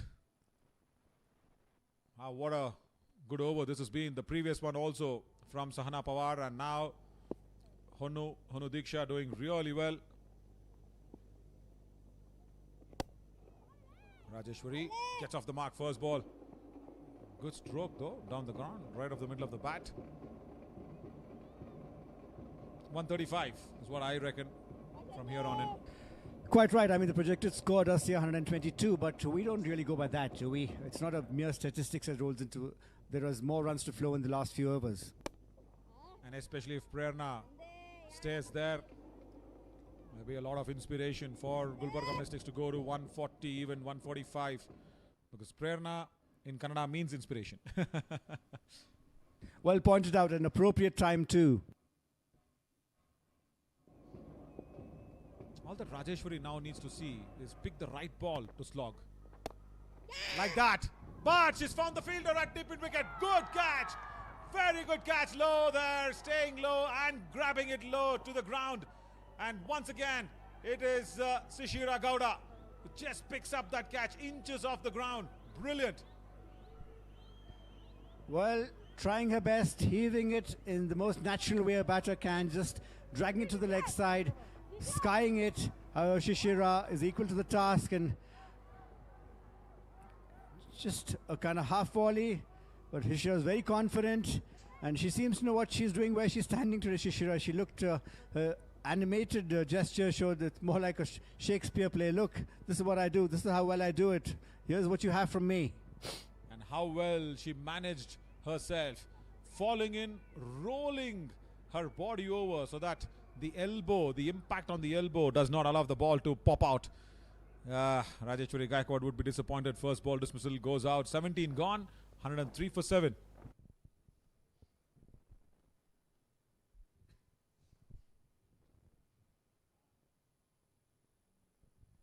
So we have Trisha, another girl from Mysore actually, can use the long levers, better known for a pace bowling.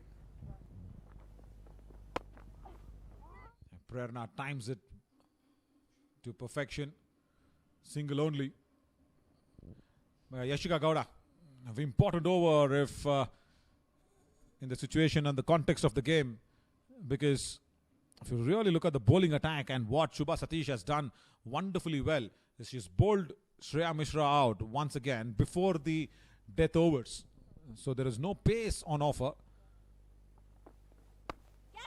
Again, the batter has to create her own shots off the mark. Trisha, first ball, that's good. But has to be said, the way Shreya Mishra was inducted back into the attack when Soumya Varma was going great guns, I think that was the master stroke. 18 ball 30 for Soumya Varma. And Subha Satish bringing her back. And exactly Shreya Mishra delivers what her captain wanted. Come back to Prerna. I really think she's been given the responsibility of staying there for a long, long time, maybe till the end. Because her game is has a slightly different character. She's usually tends to be more aggressive, use the feet more, but she just is chewing that belligerence, if you can put it that way. That's logged away beautifully well and will go all the way for 6. Over square leg. Much needed cycle pure Agabati 6 here for the Gulbarga Mystics. Trisha, yeah, she delivers it. So we just speak about the long lever that Trisha commands, just pulling that ball away for a mighty 6 over there. Very, very useful 6 at this stage of the innings. Typical of the right-hander against an off-spinner. Picking the length quickly as well. Oh, how beautiful that was. Nice comeback from Yashika Gowda. Lot of flight. These two play each other a lot, I think, probably in the nets in Mysore or friendly matches, so they know each other's game well, Yashika and Trisha.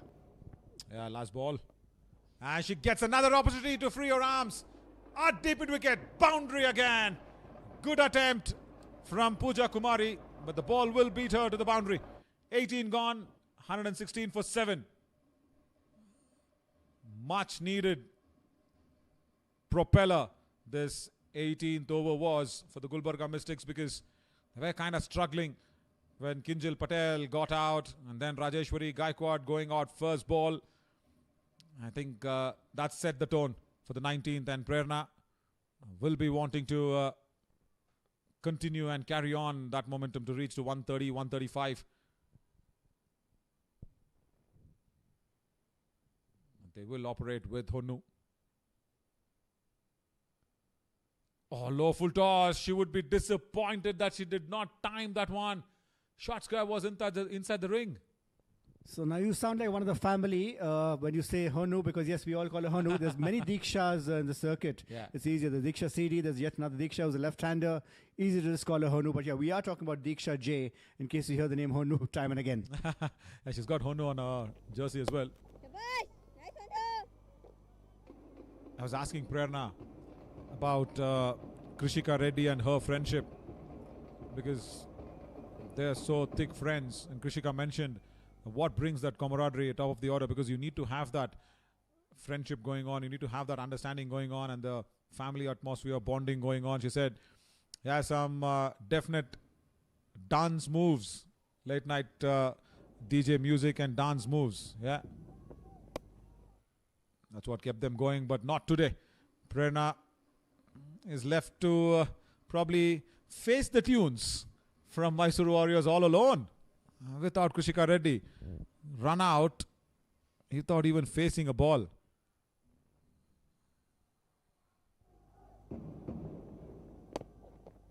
Inside edge, good length. You mentioned run out, and I'm not being critical, but I've just my observations are: does the partner hesitate a lot? Hesitation, I mean, I don't mean run fast, run slow, whatever. You're backing up fine. Is that what's causing a lot of run outs? We'll probably see that as the tournament unfolds. That's in the gap towards deep mid wicket. Well placed. Boundary for Prerna. She moves on to 47, and much needed boundary. That Kalyani Motors will come back to that running between the wickets, but before this, yeah, just pulling that away. Prerna saying, I've been there for a while, there's a job cut out for me, which is why I'm there. As they creep closer towards that 135, if possible, they'll put on some pressure. she wants that single. Yeah, Trisha doesn't respond. 19 gone, 122 for 7. Yeah, last over 10, 12 runs, you never know. Yeah, just talking about that run out, very important.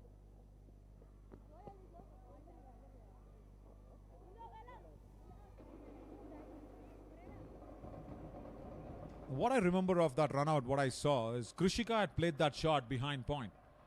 I've always been a believer that if the ball goes behind the wickets, it's the non-striker's call. As simple as that. So the moment you hit it, Krishika took off. And good call from Prerna, I should say, to send her back. That's in the gap. And that will reach the boundary towards deep point. Good start to the 20th over. And this time it is Trisha. Sahana will wonder what she could have done better for that. It's the last over. They're relying upon her, tweaking that one in. Just a full-length ball and wonderful use of the wrists by Trisha, sending that to the boundary. She's showing what she's capable of if she's sent into at these positions. Especially when you have a left armer bowling over the wicket. Now she shifts round. Oh, bowled, gone. Bowled around her legs. And that's exactly what Sahana Pawar is indicating to.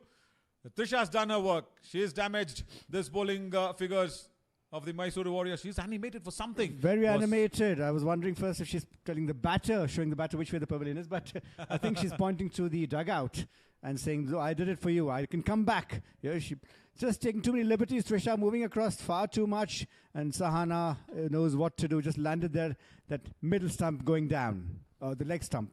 Bowled round the legs. Not a good sight. But then after that, what happens is she was pointing at somebody in the boundary rope. Again, probably pointing at somebody in the substitution lines wearing that bib. But nevertheless, Trisha Das has to walk out. Good innings though. Like I said, she's damaged the bowling attack. 7 ball 16 is a good contribution.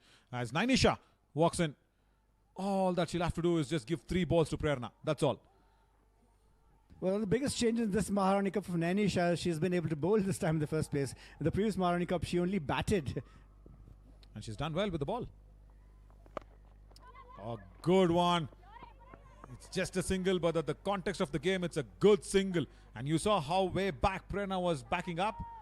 Now, that again comes back to the story of Krishika Reddy and Prerna. Watch this. It's bowled outside.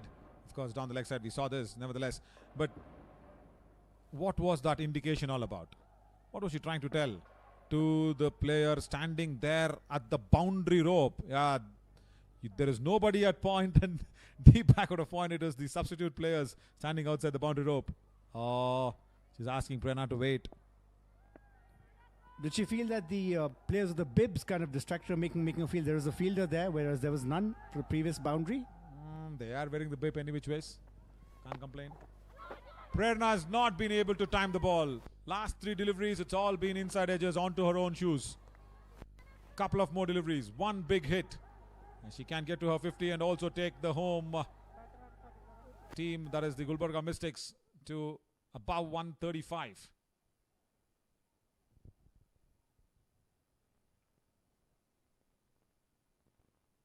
Stands outside the leg stump, and she's found the gap between fine leg and short backward of square leg. That'll run away to the boundary rope.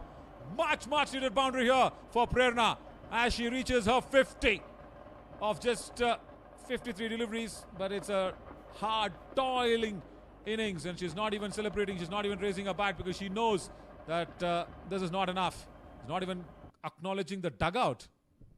Quite right. That one more ball can make a big difference to how this match finishes.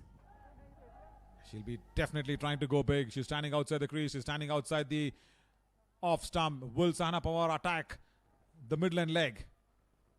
No! She bowls outside off. Lifted over, deep extra cover. Boundary to finish. And Gulbarga Mystics will be really happy. Like I said, 135. So 135 you go on the card. Oh, Prerna, what an innings. It's a hard-fought, toiling innings out there in the middle. She'll not be really happy with the way things went around her. Yeah, she's still not feeling okay with that one. She kept losing partners, but she's carried her bat through. Maybe this last couple of boundaries given some good momentum to the Gulbarga Mystics to come back and defend this one. But what was that last ball? You see the batter standing outside off. Try and just attack midland leg. Probably gave more extra room outside off. Prerna got that room to free her arms. There's a thinking that if the batter is moving, follow the batter, then she won't be able to swing her arms. But exactly. what the batter did here was very rightly just open the face of the bat, played to in a different direction. She looked like she was shaping for a big hit towards the mid-wicket fence. So there you go, the Prerna top scoring there. There was some good contributions from Soumya. We expect her to motor along better. She played her favourite stroke and hold out to the mid-wicket area where she took a lovely catch. Yeah, but I'm impressed with Soumya today. That 18 ball 30, highest strike rate. If you can really go out there and confirm. And at the end, yeah, it was really good. Shreya Mishra, yeah, been pick of the bowlers, no doubt. 2 wickets, 4 overs, 15 runs, 24 runs only, 15 dot balls. And then Sahana Pawar, apart from the last over, she was very good. Apart from that last particular over, she was good. But what is unfolded here is this one. See, when it went behind point, it should be the non-striker's call. And Prerna was not ready. That's exactly what I was meaning. And then that small partnership that came along, but this was a big one. Roshni going just very early. The centurion from the previous match. Shreya Mishra was really good. And then when Sahana Pawar came on, things started to look a little more difficult to Prerna and co. Yeah, because she kept bowling that good line and angle. And then they've got a couple of left-arm spinners who've done well. And especially when Honnu also came in, Diksha, she also supported the spinners well. Another good catch that went down. But still, Prerna carried on. As long as she can, she did really well. Shots of the back foot, paddle shots and all that. And this was another very good catch from Shishira Gowda. And she's been there everywhere. Like I said, she's been there at mid-wicket. She's been there at deep extra. Kinjal Patel should have just understood that the ball is coming into her. And once again, good take from Sheetal behind the stumps as Diksha got her wicket. And this was the biggest or the best catch until now of the innings. Inches off the ground from Shishira Gowda. Picking that one up nicely. And then it was Trisha Das who came in and helped things along. 7 balls, 16 runs. And then she was bowled around the stumps from Sahana Pawar. But the last few deliveries, even when she got to her 50, she did not celebrate. And this was the last ball. Clean and clear towards that deep extra cover because there was so much width that was being provided. Well, 136, not a very big total, but the Mysore Warriors, if they can get off to a good start, yeah, it'll be an interesting match. And if Gulbarga Mystics can pick up a few early wickets in the power play, it'll be even more interesting. We'll come back soon. Stay on.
Welcome back as the umpires are walking out in the bright lights, the new LED lights of the Chinnaswamy Stadium. The batting guard, even that, is very light. That's exactly what I want to say, as Prerna's heavyweight innings, good support from Soumya, and of course very good knock in the middle, I should say, from Trisha Das at the last. But apart from that, there was not much contribution that came in. Especially was disappointed with the way Roshni Kiran got out, but I'll have to tell that it was not her wrong shot. It was a very good delivery from Shreya Mishra, which got a wicket, which left her at the last minute, and Roshni could not do anything about that one. But I'm Naveen Shaurya. Alongside with me is Param Shah. Good evening, Param. 136. I think that was a fighting half century from Prerna. Yeah, good evening, Naveen, and good evening to all our viewers. Absolutely, Prerna, good knock, steady knock, I should say, and able to get their team to 135. But very, very crucial here that try and get some early wickets, especially with the way Shubha Satish has been this entire tournament. She's been absolutely on song. Top two, I'm saying, Sheetal and Shubha, both of them. If they can get both of them in the power play, then definitely Gulbarga Mystics, yeah, they are in the game. They won their couple of matches. They lost a couple early on. Then the couple of matches that they won were just last over thrillers, edge of the seat thrillers. Yeah, we saw a couple of nights ago that Mysore Warriors just put up a total of 125 and defended that against the Bengaluru Blasters on this very same wicket. Yeah. And going to be crucial here for Gulbarga to try and emulate and try and do something similar. They must emulate, no doubt, as Trisha to open the innings with the ball against Shubha Satish and Sheetal Santosh. Good to see that there is a slip in operation and a gully. Almost a short third fielder, but because of the slip that comes into as a gully field. First ball. Good start, but still just so close to the stumps. Umpire calls it wide. For me, I like what she did because she's asking Shubha Satish to play that ball instead of just leaving it away. Yeah, bringing it into the right-hander. Trisha. She's got a nice high arm action. Able to get the ball to move. Very, very crucial here for Trisha. Make sure that line is correct. And length. Most importantly, good stop at mid-off. Wonderful. When you're defending only say 135, these things really matter a lot. Good stop from Roshni Kiran. Yeah, slightly fuller there from Trisha and driven beautifully from Shubha Satish. But look at that effort there from Roshni Kiran. What a beautiful stop that. And I know why she's going to that length as well, because she needs to activate that slip, activate that gully. And even to the right-hander, probably she'll do the same thing. Roshni, very good stop. But to Sheetal, it's the same mirror image of a field what they had for Shubha Satish. Probably the two fielders outside are deep third and deep point. Even though that there is a gully. A deep point I understand. Why deep third? Just behind the gully fielder. Yeah, no boundary rider on the leg side. We understand the ball is moving away from the right-hander. In case of an edge, there is a chance that there is protection at deep third, but no protection on the leg side. A lot of real estate there for the batter to try and score as many runs, especially in this power play. Yeah, I like the field when it is for Shubha Satish, because there is that deep mid-wicket and long on. Perfect. And you're trying to activate that slip and the gully by bowling it just outside off.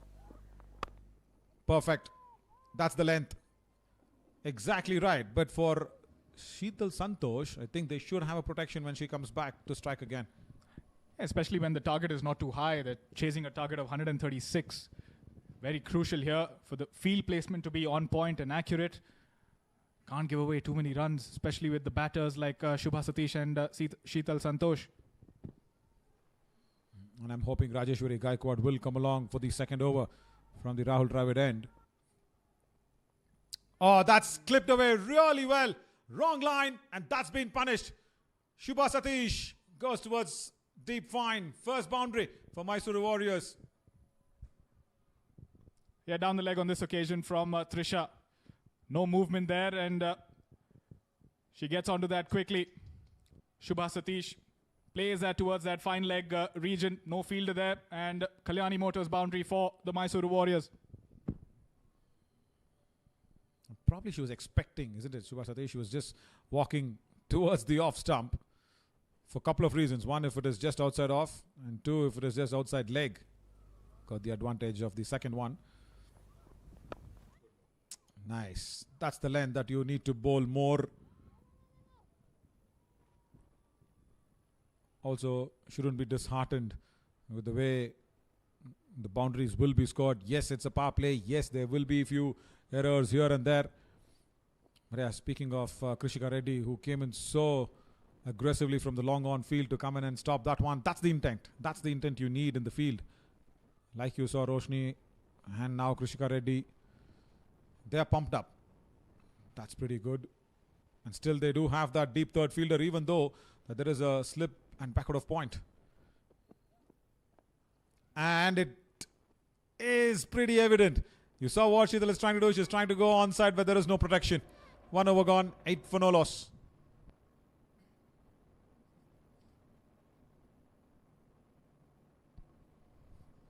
Do we talk the favorite word? Double bluff, if that was what it is. Previous over last ball. She tried to play that for pace actually, but not much pace to offer from Trisha. Short delivery and trying to clear that infield on the leg side, but gets the top half of the bat. Rajeshwari Gaikwad now coming in from the Rahul Dravid end. Yes, as expected.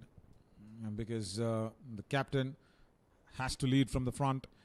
Tell me something, it's in terms of the ground adjustment, in terms of Narsimurthy and everybody, the groundsman and all that, but we have another adjustment that keeps happening every over. We'll try and show it to you if the angles can capture it. We have the side screen, which is straight.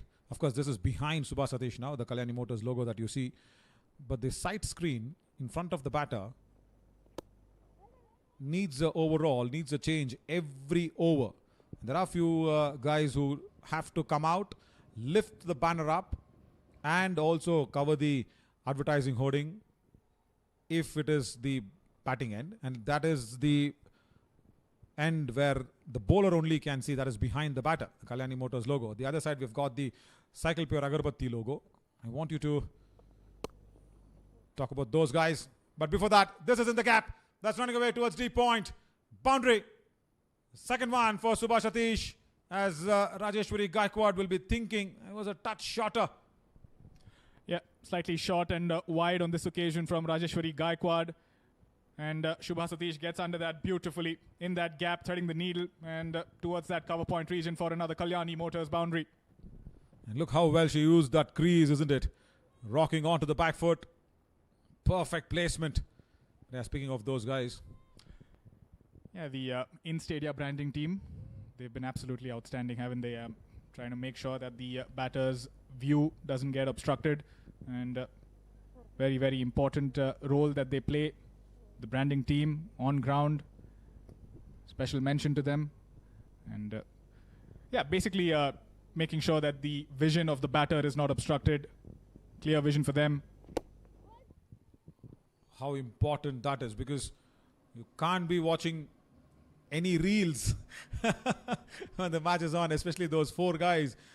Every over they'll have to come up, take that stand out, make it stand, and then cover the hoardings as well. After this over, in between overs, we'll try and see if we can get some visual of that one, because it's straight opposite the commentary box after this over, where the angles are exactly placed right opposite to our main camera angles, which will probably show us something.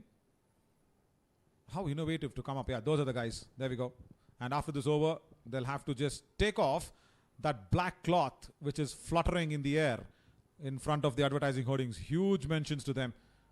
He can sip a water for sure, but can't be watching reels. Absolutely. They need to be focused at the end of every over. They need to run, make sure that the side screen is back up or back down. Just a couple of balls for him to get into work. But this is worked really well behind square leg. Boundary. First one for Sheetal Santosh. And nicely placed from her. Kalyani Motors boundary again. Yeah, that was a good length delivery there from Rajeshwari Gaikwad. And not as much turn in the arc. She had to reach for it, but swept beautifully there towards that square leg region. And the way she dragged it from outside off, that gave the proper elevation to her to put it behind square. There was a fielder in front of square at deep mid-wicket. Had to beat her, Prerna, after that big innings. She's been asked to ride the boundary there. Good over. 9 runs off this. 2 overs gone. 17 for no loss. And look at that. Just see the Kalyani Motors logo that's going to be covered. But we've got the Cycle Pure Agarbatti logo that has been put up by the man that we were talking about. Probably did not come in the frame, but yeah, how important that work is. Yeah, the branding team, they're absolutely on point, making sure that the branding is visible when the batter is on this side. Very, very crucial that the role that they play. And looks like Trisha will continue from the Anil Kumble end. Straight to cover. And now it's very important to actually talk about who's there at the top of the table. Hubballi Tigers. Vrinda Dinesh was elated and happy that for the very first time in this Maharani Trophy 2026, they are on top of the points table. And probably, I think the dates of the finals, Param, I guess there's a little change in that one for everybody to know. Is it? Yeah, so the final, which was originally going to be played on the 2nd of August, is now going to be played on the 1st of August. And we do have a reserve day as the 2nd of August in case of bad weather. That's a good point. Pulled away. That's in the gap. Behind square leg. Boundary again. Shubha Satish is not going to miss out on those. It's her 3rd boundary. Kalyani Motors 4. Yeah, short delivery. Absolutely no movement there. And Shubha Satish not going to miss out on that. Now the Kalyani Motors boundary towards that fine leg region. No fielder there at fine leg. Mind you, there is only a square leg fielder and deep mid-wicket and a long on. So 2 boundary riders on the leg side. But still no one at fine leg. No eyes there at fine leg, but we'll have to have our eyes and all the teams, of course, on the NRRR. That's the net relative run rate. Very important if you need to be in the top 2. If the points are tied, you never know what's going to happen. Low full toss, but there is protection in the deep. But as of now, I think the Gulbarga Mystics, that the way that they have kind of put up that 186 earlier on against Kalyani Bengaluru Blasters in their previous game would have, or rather should have had some positive net run rate, but because they conceded so many runs, that their net run rate is not in the positives yet. Yeah, they got that victory just by 2 runs. So that can put a dent in that NRR. But very important, try and get these 2 points tonight.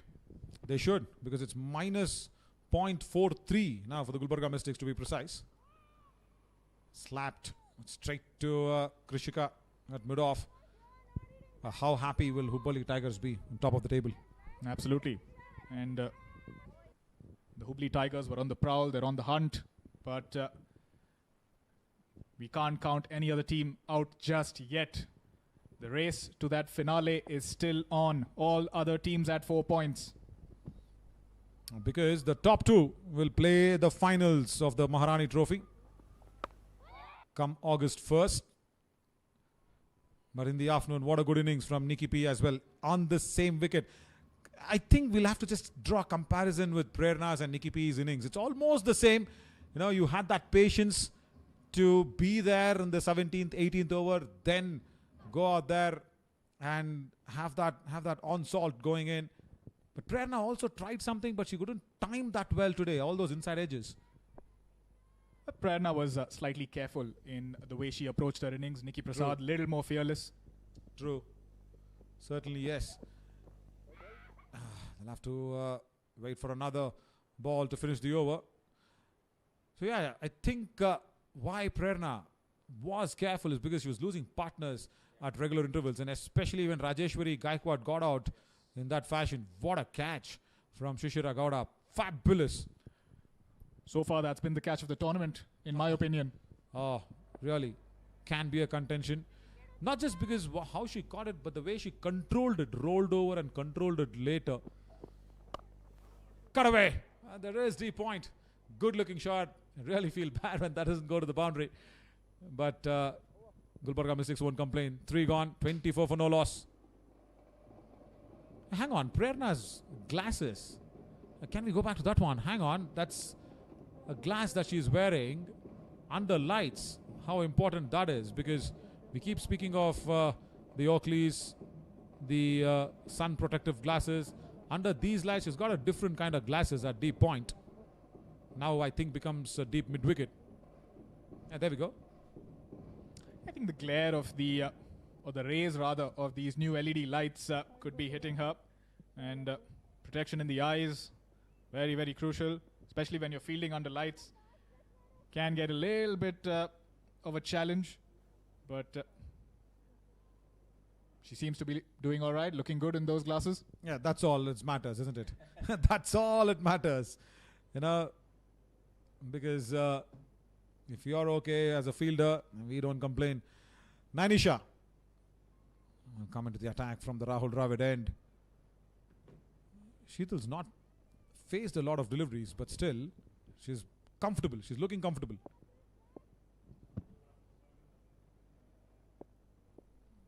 Deep extra and deep in wicket. 2 fielders outside to Nainisha. Quick single will be taken in. Previous game, we saw Nainisha going for 19 in her first over. But the other 2 overs, she comes back and she comes back strong, picking a couple of wickets, in especially bowling 1 over in the death. She was very, very impressive the other night against the Kalyani Bengaluru Blasters. And she's got a style of her own. She's got a swag of her own for sure, because you see her in the warm-ups. You see her while she is bowling in the nets just before the match on those practice wickets. She's got that, good attitude of a fast bowler. She never gives up, goes out there, bends her back, hits the deck hard. And even though the height is not to her advantage, she makes sure all the other things are going right. Pulled away. That's in the gap. Towards long on. And will reach the boundary. Shubha Satish is unfazed of anything that's happening around her. It's a 4th boundary. Kalyani Motors boundary here for her. Yeah, shorter on this occasion from Nainisha. And a gift there for Shubha Satish. She gets onto that quickly and times that to perfection for another Kalyani Motors boundary. Like I said, hitting the deck sort of a bowler. I think when you really climb up the ladder of the career, you will realize that few deliveries are probably not in your arsenal, and you'll have to work extra on that one. What a good stop at back out of point. The other thing that's impressed me a lot about Nainisha is that she's a quick learner. She went for 19 in her first in the previous game, and then she comes back stronger. She was bowling those right lengths, and very, very crucial to be able to execute that while you're under pressure. Very true. Good stop from Aditi Rajesh, the previous one. And I'll tell you why. Of course, Prasidh Krishna, one of the greatest of the greats now of the Karnataka Spirit bowling, and now for the Indian side as well. He's more like a family to me. I've been with him in the same roof, discussed out, family, friends. The way he changed his bowling style in terms of the popping crease and delivering and all that brought about good variations in his bowling attack. That's the example I'm just trying to draw to Nainisha, because she's a very good bowler. Now see, when she pitches the ball up, she's even more dangerous than just hitting the deck hard bowler. Yeah, and also sensible cricket there from the wicketkeeper, Soumya. She saw that Shubha Satish is standing slightly out of a crease, so there's an opportunity for a run out. Very true.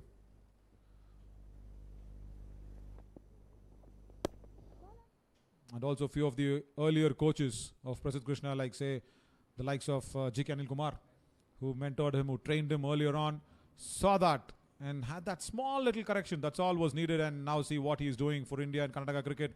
I think Nanisha should probably speak to the coaches more, and the coaches also needs to just try and guide her.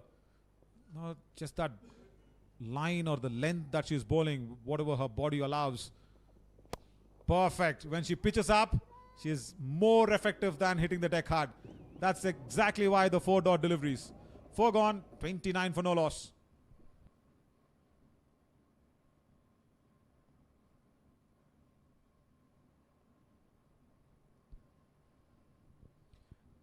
And we've spoken so much about how this Maharani Trophy will be again a nice propeller for many of our talents to go to. Of course, first Karnataka cricket, get selected in the senior side, then definitely WPL. You are there knocking on the doors of all the selectors. What phase is the senior selections due on? Well, that will be starting in a couple of months, but we were talking about the WPL. A lot of the scouts of the WPL franchises are here. They're having a look at all this talent, and I'm sure in the auction to come, some of these names will be featured, hopefully to see them in the WPL as well. I'm just putting out the Karnataka senior selections first, because Shanta ma'am exactly told us in the inauguration, first think of playing for Karnataka. Yeah. That's why probably there. And yes, yeah, WPL scouts. Yes, Arvind is one among them. He's been always here watching these players play. And not just for his own franchisee. I'm sure he would have shared numbers and names with the others as well. Trisha starts well. And what they have done in this chase as of now in the 4 overs is Mysore Warriors. They've only picked up on the wrong balls. They haven't tried to place any loose shots. Yeah, they've respected the bowlers and they've respected the bowling lines, I should say. And Trisha, I like the fact that Rajeshwari has showed confidence in her, given her another over, the 3rd over in this power play. And she's kept it tight. She's not gone for too many. It's good because first 3 overs in the power play, if you take it off, then you have Rajeshwari Gaikwad to come along with the others. Oh, doesn't time it well, but still will beat the fielder at mid-off. Will not reach the boundary rope. Krishika Reddy has to be careful. Just a small little twist of the toes near the outfield. She's okay. Yeah, good save there. Saving a couple of runs, little short on this occasion, but doesn't time that. And Krishika Reddy, good work there. Yeah, she needs to be slightly careful. Oh, small twist there, and she could have been in trouble. Slow ball. Had to wait for that one, Sheetal. But lucky there. Krishika was not landing heavily on her left ankle or the toe. Speaking of ankle and toe and the injury and all that, we had Shriyanka Patil earlier on. She suffered a major blow when she was there in the Indian squad in the World Cup. Yeah, and we know what happened to Team India in the World Cup. Now that's a good timing. That has been really hit hard down the ground towards long on for a boundary. Sheetal gets her second one. Yeah, short and down the leg on this occasion. And Sheetal gets under that, gives the ball the treatment it deserves, and races away for a Kalyani Motors boundary. Doesn't rock back onto the back foot so much. Pulls off from her front foot. Sheetal. Good placement just to beat the mid-on fielder. And the mid-on fielder has now been pushed back to long on. Good reactive field setting. The third fielder comes up into the 25-yard ring. There we go. There is that deep third who just walked up.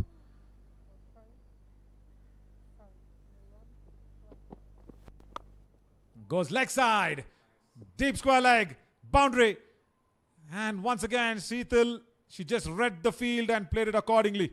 Because she knew when the long on was down, there is going to be that fuller length delivery which is coming in. And she directed the ball towards that square leg. Yeah, slightly fuller on this occasion. And sweeps that beautifully towards that square leg region. We spoke about the field placement. No boundary rider on the leg side. She had a third man earlier. The third man came up. Now she sent Roshni Kiran to long on. And a lot of real estate on her leg side to try and score as many runs as she can. And also pick that length correctly well. Expectation was good. Another good over for the Mysore Warriors. 5 gone, 39 for no loss. It's a good start to this run chase.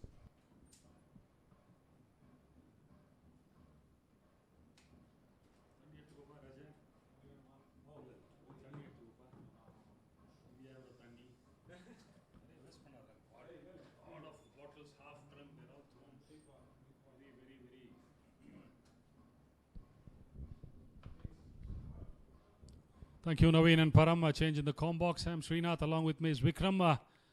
Had a quiet meal and back in the seat now. 1 over for the power play. 5 overs on course are the Mysore Warriors. A small total to chase down. 136 is the target. But we've seen stranger things happen in this game, Vikram, haven't we? Yes, indeed. We've seen strange things happen. Truth sometimes being stranger than fiction, as they say.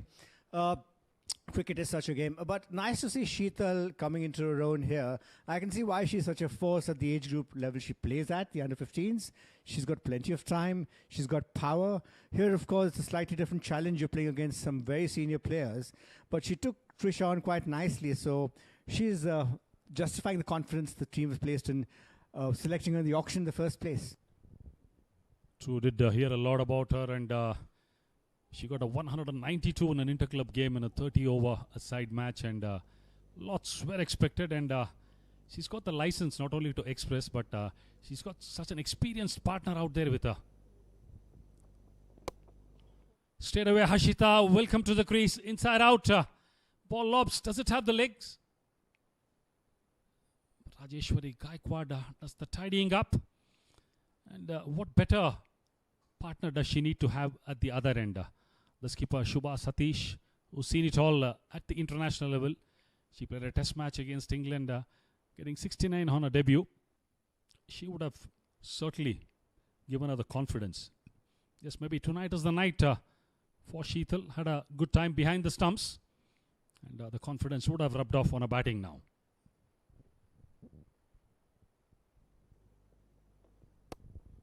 Shot opens the face of the blade. Exquisite timing, picks the gap precisely. Another Kalyani motor boundary for the skipper Shubha. Shubha just coming into her own. Also, seizing anything that's marginally short and just dispatching it to the the boundary there, for easy boundary there. Just one question, as we head towards the business end of this tournament, I wonder why Shubha Satish is not bowling. She's a fast bowler also. There's probably a plot somewhere there. How many fast bowlers have we seen in operation on a regular basis? That's the question that comes to my mind. And then talk about Shubha Satish rolling her arm over. Having said that, she was the first girl to get that coveted 3-figure mark a couple of nights ago, though Mysuru did go down in that game. But she set the tone and post that in the evening game. What 100 we saw from the blade of Roshni Kiran. I think there's always a first for everything. It was all set up by Shubha Satish. Yeah, completely get it that Shreya Mishra's come into her own. Alam is there also, but you just wonder what more options you can have as you try to get over the finishing line and win the championship.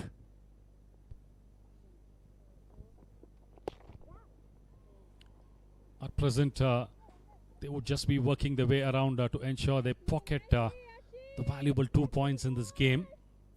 And they've got the start which was required.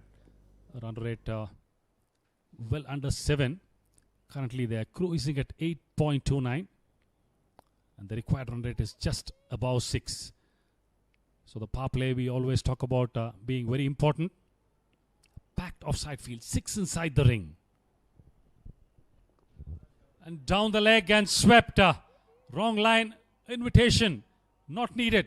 Sweeps well for another Kalyani motor boundary. Shubha using her experience. Just looking at the line of the ball, just going to miss leg stump. This is an invitation to sweep away for a boundary.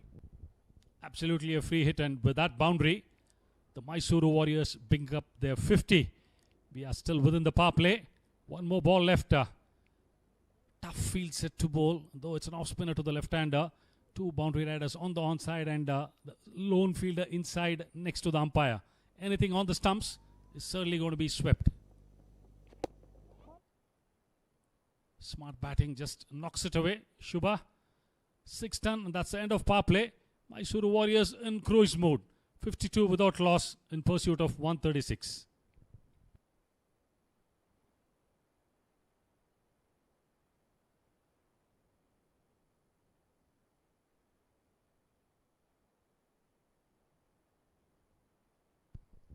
That's what did happen in the power play. Couple of crisp shots and back foot cut. This was the sweep from Sheetal Santosh. Brilliantly picked up just offline. This was power hitting to the core. Sheetal Santosh coming into her own, slapping that back. This one swept a fast bowler. Total nonchalance and with disdain. Sheetal Santosh is coming on to own. Timing on that occasion and a free hit for a sweep.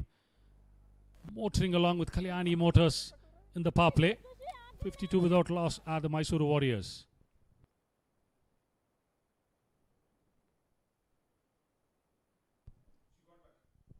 Shubha, with the current scorers, got the orange cap back on her head.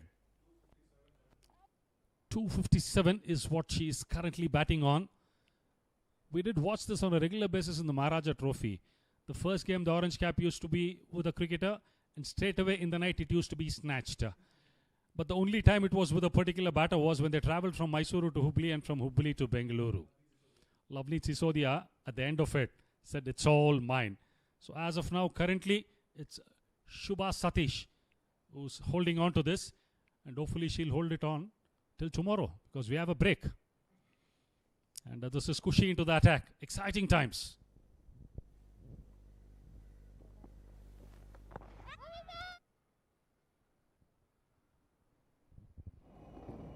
Flipper going on with arm, and certainly that would have hit leg stump. Beaten for pace was Sheetal. Touch back of length. She did misread that. Front of the arm. There it goes, skidding. It would have smashed into leg stump. She would have thought twice, was it a ball that I could get back and pull? Kushi again creates an impact. She's been outstanding in this tournament. Certainly disappointed Sheetal would be. 18 of 16, just got off to a start. Mysore lose their first wicket at 53. Yeah, one youngster just doing another youngster in with some tactful bowling there. This ball just sliding on. A young Kushi rising to the occasion as she's done before also. Was this the booster the Mystics needed? Certainly they were on the back foot. The power play did belong to the Mysore Warriors. They were motoring along. But in comes Kushi. Just past the power play. And strikes straight away with the second ball. Sheetal was looking good. Again, just lived that moment and left all the viewers a touch disappointed. But certainly a youngster, this particular platform and this edition of the Maharani Trophy has been a huge learning curve for her. And she only can get better from here. And that brings another elegant player who can strike the ball a long way. Yashika walks in at the fall of the wicket. And Kushi straight away is on song, and the skipper deploys a slip, backward point, cover point, extra cover, 2 covers and a mid-off. Again, this is something that doesn't go down too well with me. A deep mid-wicket, nobody behind square. Anything on the stumps can be a free hit. An inside edge off the pad is going to give you runs. It's going to be a very predictable line. She's going to be off outside the off. And dot balls certainly will not build the pressure straight away, and Yashika will have her opportunity. She will certainly get a few sighters. So who would you sacrifice to get on that? I'm assuming you're talking about the sweeper cover.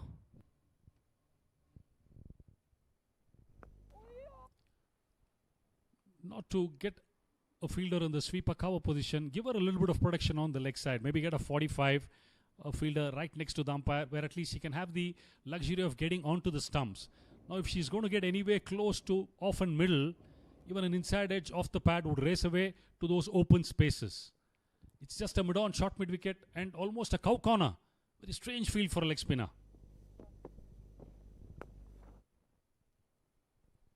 Talking about a 45 in the ring. Yes, of course, 45 in the ring. She needs protection. She can throw it up there, entice the batter to go for a sweep. A miss it certainly can be a wicket-taking delivery at the short fine position. Well, Srinath may well stand vindicated. As we talk about this, you're getting the sweeper cover to go back there. So how well does this go down with you? Defensive mindset. But finishes well. Just a single and a wicket in a first over Kushi. 7 done. The Mystics are 53 for the loss of 1 wicket.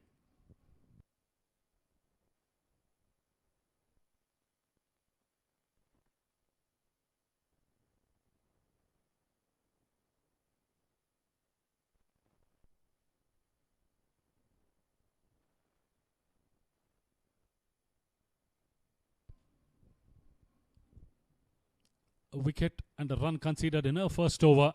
What a tournament she's had so far, Kushi. Comes from Raichur. She was picked out of the catchment area, not a part of the original auction. What a revelation she's been. With that, we're going to see more spin, and it's going to be Kinjal Patel, who will start her first over from the Rahul Dravid end, and she'll be up against the informed batter, the skipper Subha Satish, who certainly will take a liking to the left-arm spinner. 3 square of the wicket on the offside, a sweeper cover, a long off, and 2 on the onside. We have a deep mid-wicket and a long on.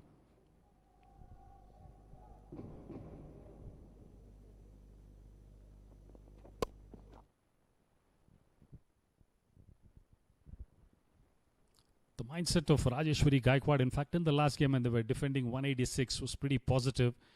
Even past the 10th over, she did have a slip, though they were going at a fair clip. But today, when she did get a wicket, she got a slip in first place. Now I see that intent. There comes in a slip for Kinjal Patel. And also the mindset, once it gets defensive, it's just about knocking the balls in the gap to get those singles and not boundary in a couple of overs. Mysore certainly will be on course. Wickets are what are going to pull the Mysore Warriors back. Well, considering they only are defending 135, yes, wickets would be the order of the day. Just don't know. Sometimes teams get into a bit of a shell saying this is not when we need to lose runs. Even Mysore defended that 125, I think the mindset with which the Blasters came out to bat that day, they looked like, they were just trying to take it easy and go on from there. They got complacent at one point in time. The end result was they ended up on the losing side by 10 runs. 115, they just managed to get in 20 overs. Certainly, we spoke about the average first inning score in this surface, the pitch number 8. It's been 150. At least 14, 15 short the the Mystics were. This is what I was talking about. No boundary riders on the leg side. Open spaces. Manages good chunk of bat on that. Yashika racing away to the square leg fence. That's a Kalyani Mota boundary for Yashika. Yashika going to where there's no fielder. Just pulling that ball away, sweeping it away to the square leg boundary. No chance for the fielder to stop that at all. This is the field set. This is the luxury you need to the bowler is what I was talking about. It's a free hit when the ball gets onto the stumps. Though the timing was not great on that. Acres of open spaces. All she had to do was get a chunk of wood on that. And that's what Yashika managed to do.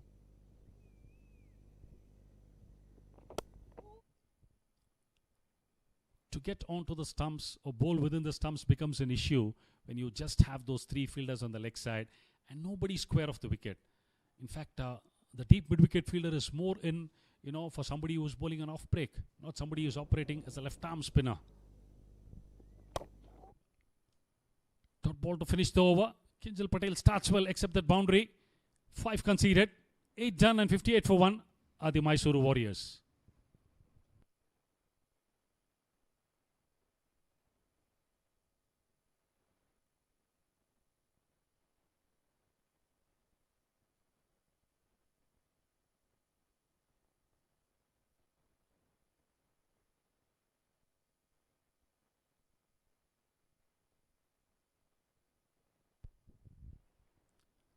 interesting battle. This is something I would certainly love to watch.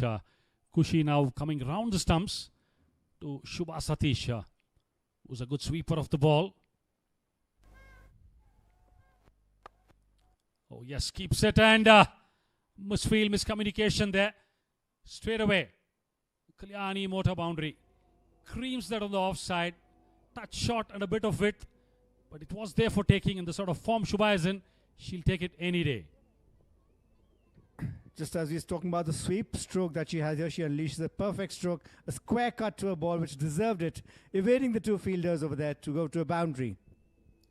Hardly 10 meters distance between the backward point and the forward point. With what ease does she pick up that gap? The wrist work, playing on top of the ball, and added to that the left-hander's elegance. You know, there's a bias always when whatever shot a left-hander plays, that elegance and that style always comes with that. That's what we are seeing from Shubha.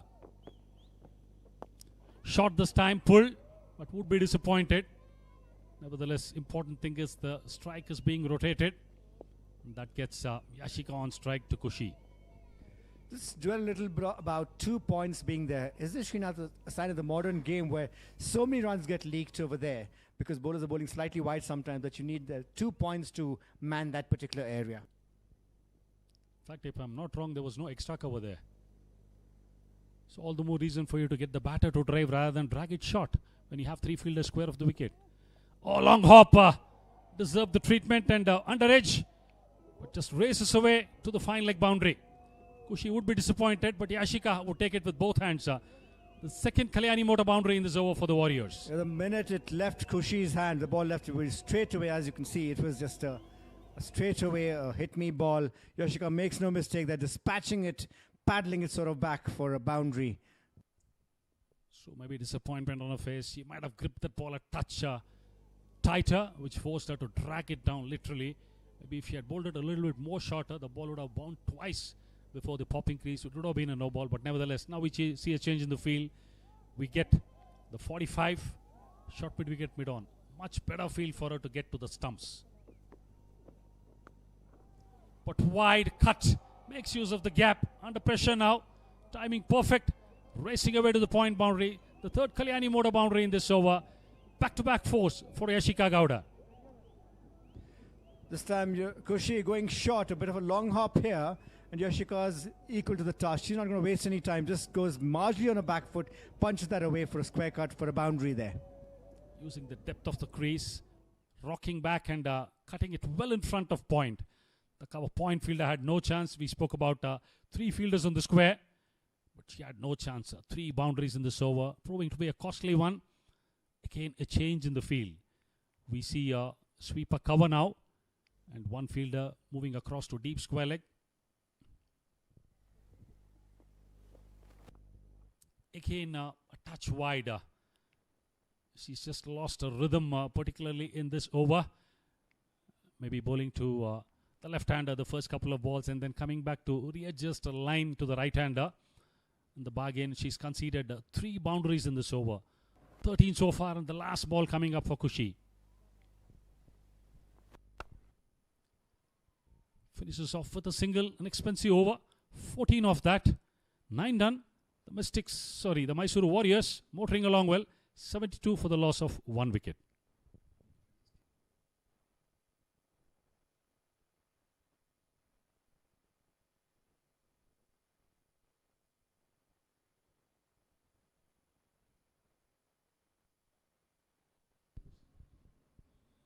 The lone batter to get out was Sheetal Santosh. Wrapped on her back foot of a slider. 18 of 16, reasonably good contribution. Post that, Yashika Gowda has walked in and started off in good style. 13 of 13. Small partnership building. 64 needed from 66 balls. Less than run a ball. Kinjal Patel started off well. Can she pull off a rabbit from the hat?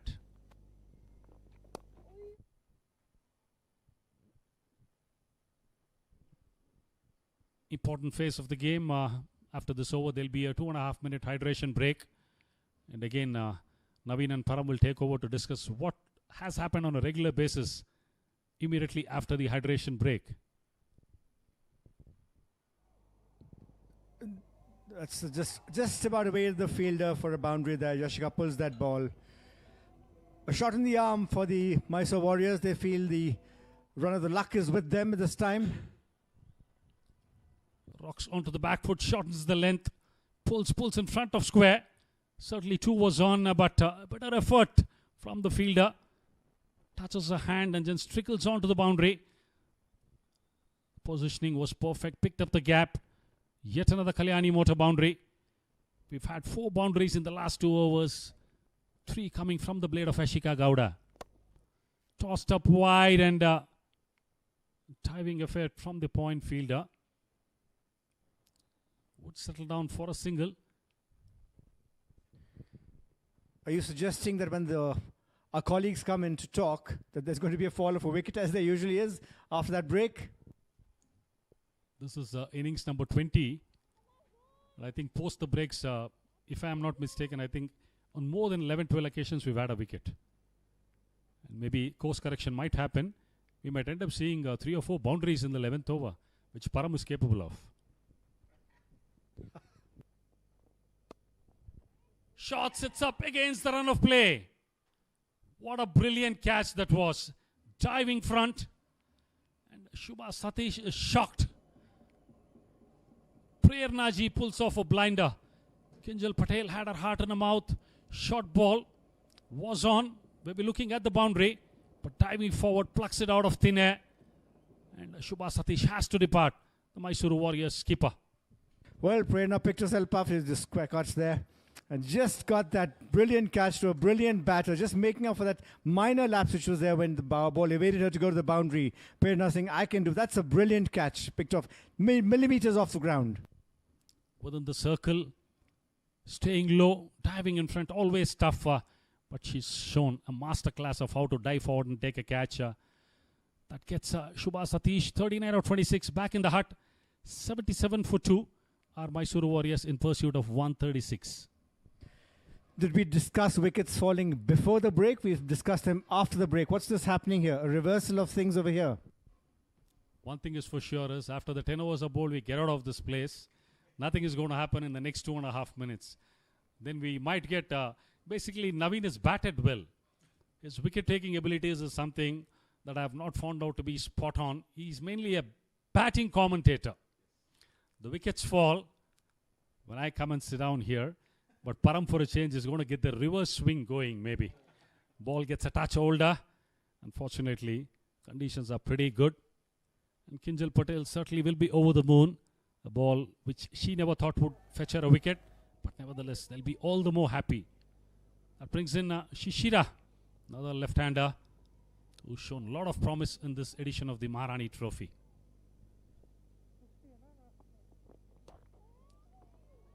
Touch and go. Batter just has a look, just getting close to that halfway mark. Game gets interesting once the hydration break is done. All important phase, the batters have to refocus, get back and hit the straps. Beautifully played. The fielder was a touch interested. It has got the legs to carry it over the point boundary. Finishes off the over with a Kalyani Motor boundary. Ends at the halfway mark, the Mysore Warriors. Well on course, 81 for 2. And Shishira gets off the mark with a 4. And the umpire Raghavendra Prabhu will signal towards the dressing room with his watch saying it's time for a hydration break. We'll get back soon after 2 minutes. To take you through the next 5 overs, it will be Naveen Shauri and Param Shah.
Rajeshwari Gaikwad.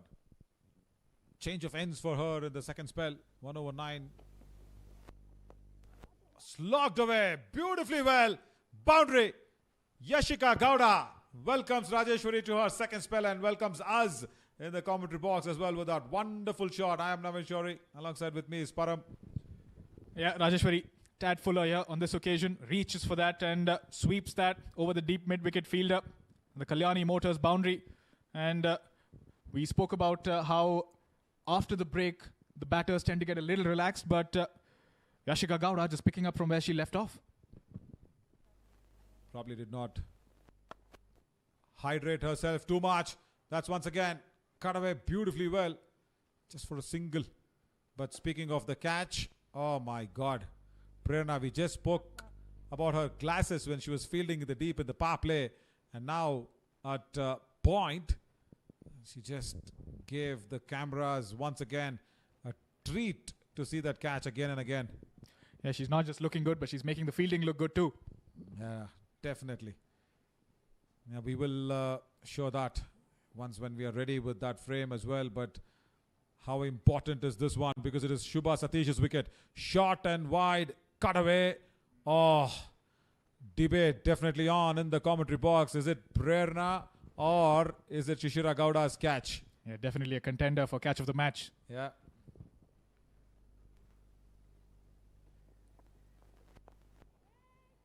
But if you really think of Shishira Gowda's catch in the deep, yeah, that was of Rajeshwari Gaikwad now who's bowling. But that catch had a lot of skill to it because she had to run, she had to take the catch, roll over, keep the ball in hand. But this catch needed a lot of agility, lot of quickness, lot of quick reaction time because that was at point and the ball comes to you more faster at point. So what's your call? Yeah, ball kept low, diving forward, never easy. And Prerna, very good catch, well judged and looking good in those glasses, isn't she? Totally. Oh my God. Quicker delivery from Rajeshwari Gaikwad. I think it is only Soumya Varma's shocking reaction, but this is the good glasses that Prerna has really put them on. Probably ask her if Gulbarga Mystics win this one, what's behind those glasses, because that is very different. I haven't seen something like that. That's put away towards deep backward of square. I haven't seen anybody wear that colored red lens glasses under lights by anybody. We've seen different colors, green, blue, yellowish, yeah. It's a different tint on those glasses there. But you remember this very classic movie, Mr. India? Yes. Where you would only find Mr. India through the red lens. And she's now probably been very, very good at that point field because the ball was traveling to her at the knots of Mr. India's disappearance. And now we can see her glasses again. There we go, Prerna. Those red glasses, they're the talk of the second innings. 11 gone, 88 for 2.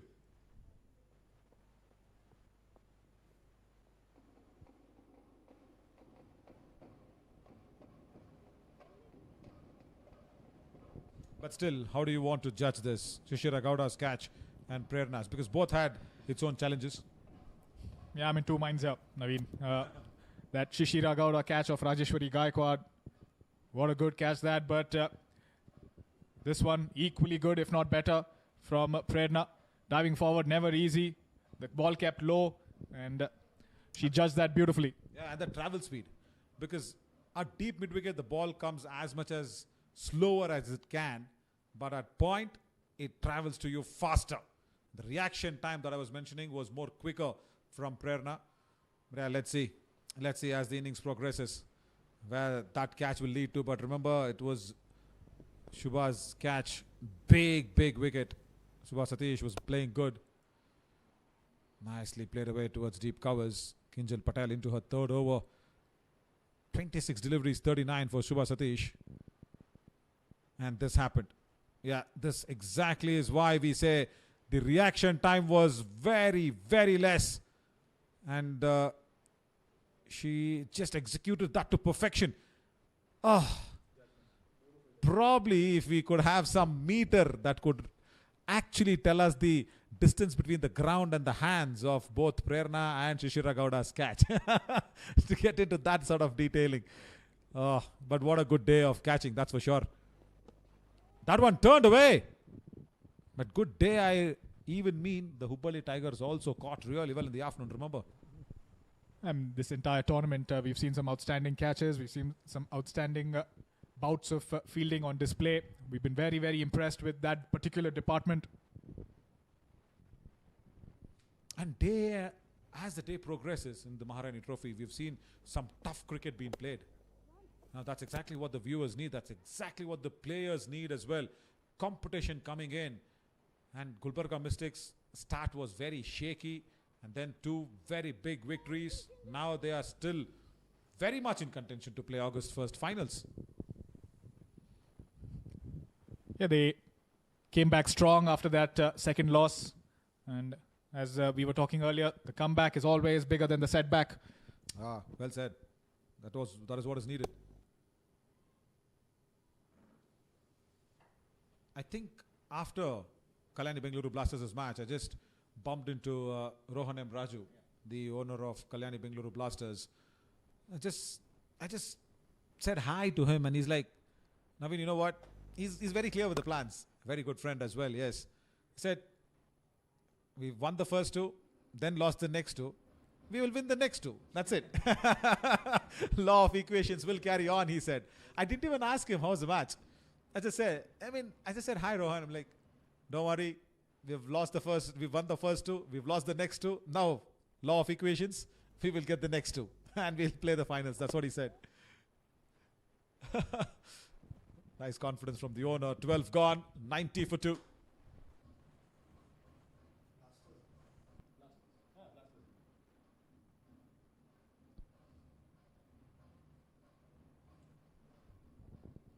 Not a great looking bowling card. Rajeshwari being expensive and Trisha as well. Yeah, Nainisha in that 1 over, she only gave 5 runs, bowled those 4 dot balls. She's been very impressive. Kinjal Patel looking good, 3 over 16 and that 1 wicket. But the others have been just a tinge expensive.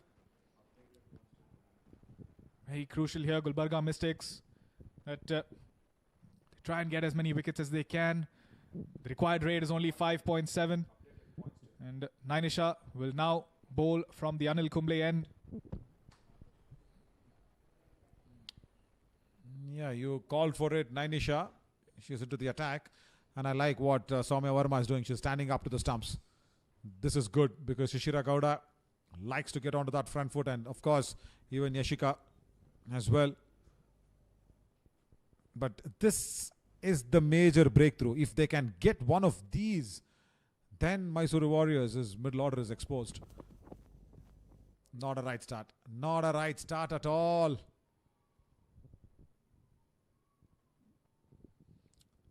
It just seems that she went for that variation delivery. Trying to bowl a cutter there. But losing the line. Nainisha, she's a very, very talented youngster. You know what she's capable of. Just stick to the basics here. That's all she should do.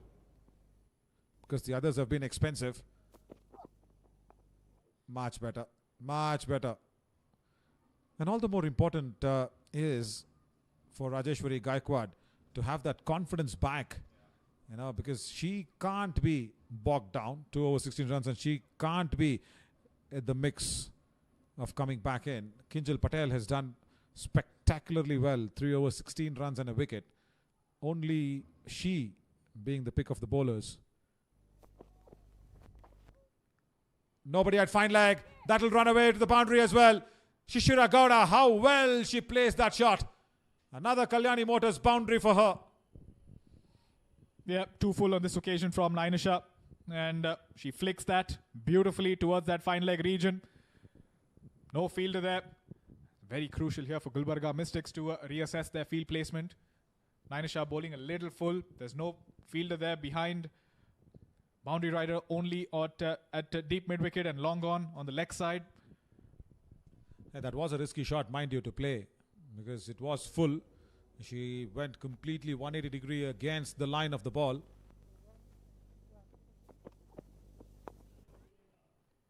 Proper length. But as and when you kind of change strike, you ask Yashika Gowda to come on in. Both the batters have been really well settled, and you really need either a mix-up in the middle, either a run-out to be happening, because the bowlers have gone from being just okay to being costly in the overs between 10 to 12 now. Yeah, the required rate has come down. It is 5.3. They only need 40 from 45. They have 8 wickets in hand. Very crucial here that they try and not do something unorthodox. Yeah, that's why I said they're being very comfortable, you know. But you never know what the most crucial part is for the Gulbarga Mystics is to not to lose hope. Anything can happen anytime. You never know that there is a calling that will go wrong between the wickets, and probably there's a run out, some little opening that will happen, because like I said, after this pair, the Mysore Warriors will come on in a little more cautious, even to just chase, say, 40 runs from here on in. That's been the only thing, because you don't have big batting.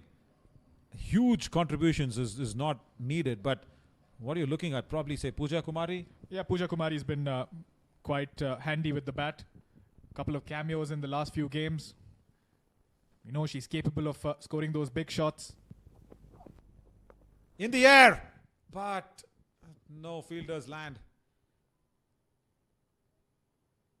Good over again for the Mysore Warriors. 13 gone, 97 for 2.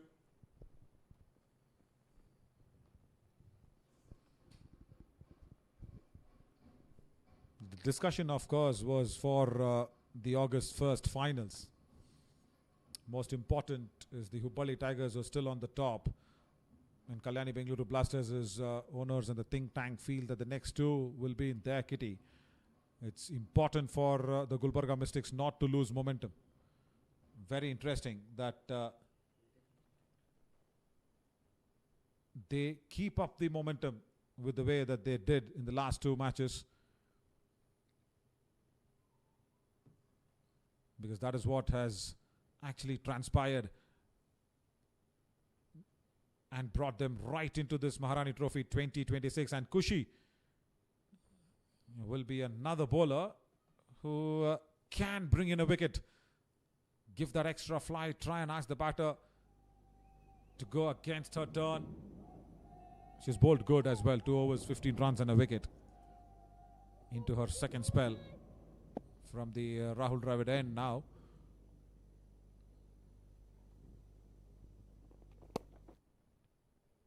And these dot balls will work, yeah, because low scoring matches, anything touch and go, play those dot balls into the batter's mind.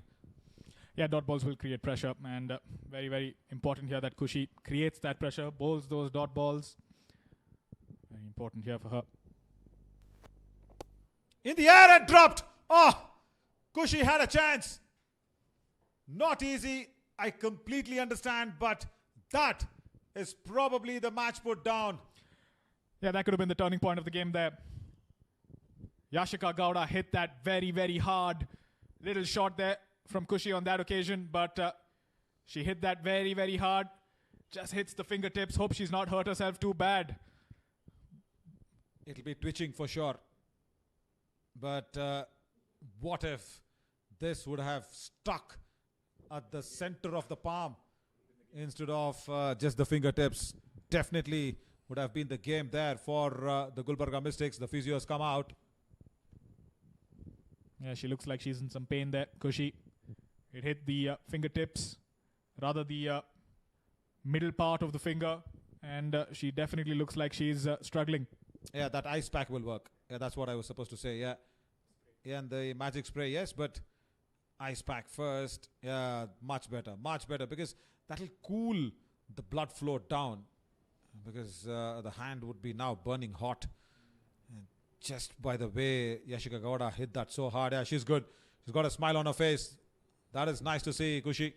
Yeah, she's a tough cookie, isn't she? We saw that a couple of nights ago. Some of the other players as well. Although they tend to get a little hurt on the field, but they come back strong. And we've seen that on display in this Maharani Trophy. Yeah, good agility and good grit being shown by the players.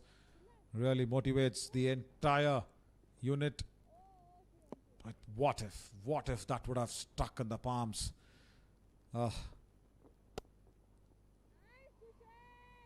And Shishira is just taking it comfortably and light. She knows Yashika is in good form, good nick, and allow her to score the runs.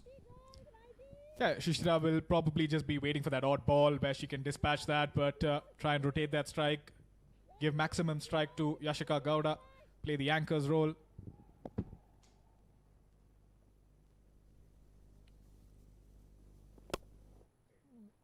Very good flight.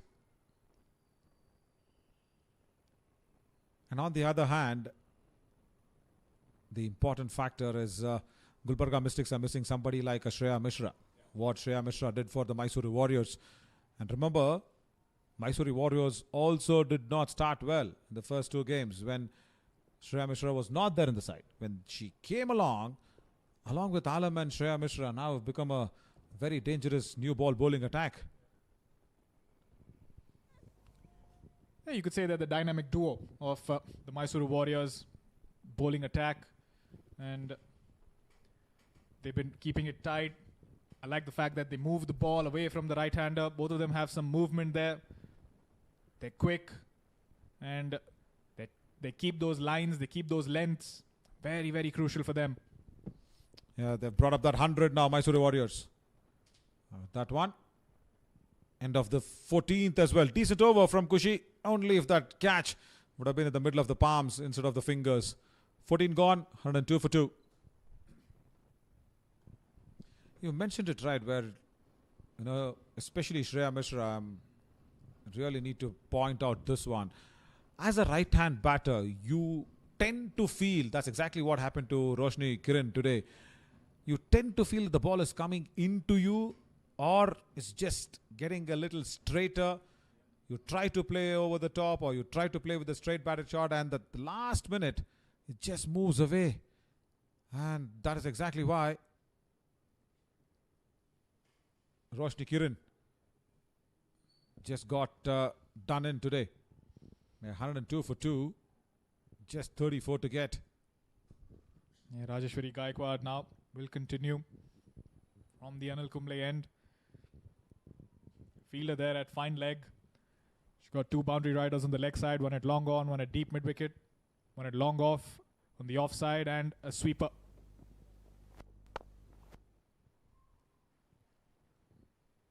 Does Rajeshwari Gaikwad have a block hole, a yorker that she can produce and bring up with?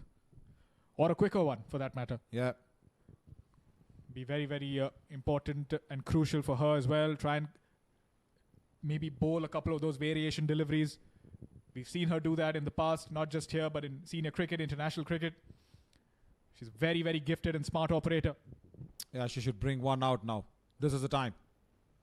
Flighted, chance at long on, but no, the ball will sail over Krishika Reddy's head.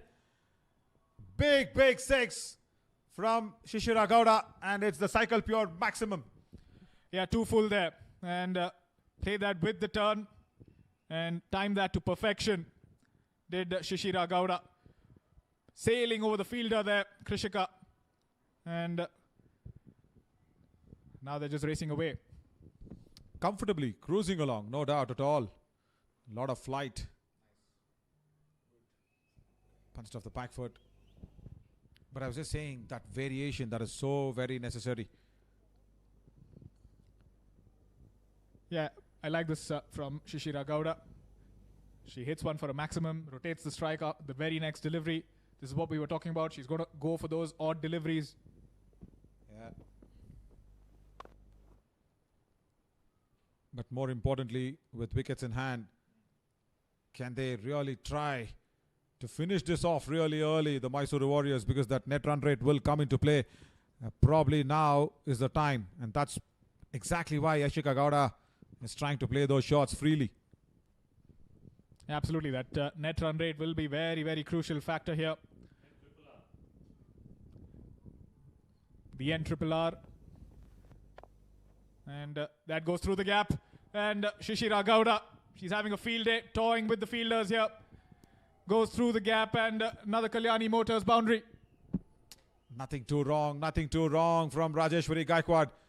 It's just that perfect placement from Shishira Gowda, that's all. There was shot third and shot back out of point. Pierced the gap beautifully well. Waited for it, played it really late as just picking it off Soumya Verma's gloves behind her. It was that late, and that's why that placement was so perfect. Yeah, they are definitely eyeing that net relative run rate to be better, the Mysore Warriors, because their net run rate also is in the negatives.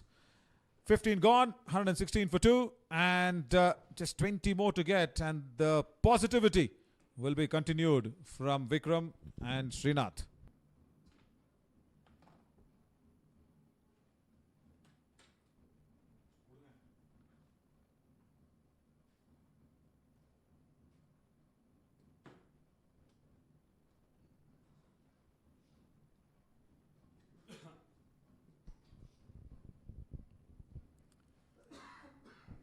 $15 done, and we get to the business end of this innings. 116 for 2 are the Mysore Warriors. Comfortably placed. Time, maybe they might think about looking at getting the remaining 20 runs in the next 3 overs so that they can improve upon their NRRR, which currently is in the negative. They would finish positive. Short ball pulled well. Big gap there and a despairing dive. Nainisha into the attack and straight away. The Kalyani Motor boundary. Shishira is in a hurry. Well, that's a convincing way of upping your NRRR, net run rate, as you say. Shishira pulling that to the boundary just past the fielder. She knew exactly where she was aiming at, a boundary straight away. Shot. The treatment dished out to that. 10 on 10 with the sort of form Shishira is in. She's not going to miss out. Pressure straight away on Nainisha.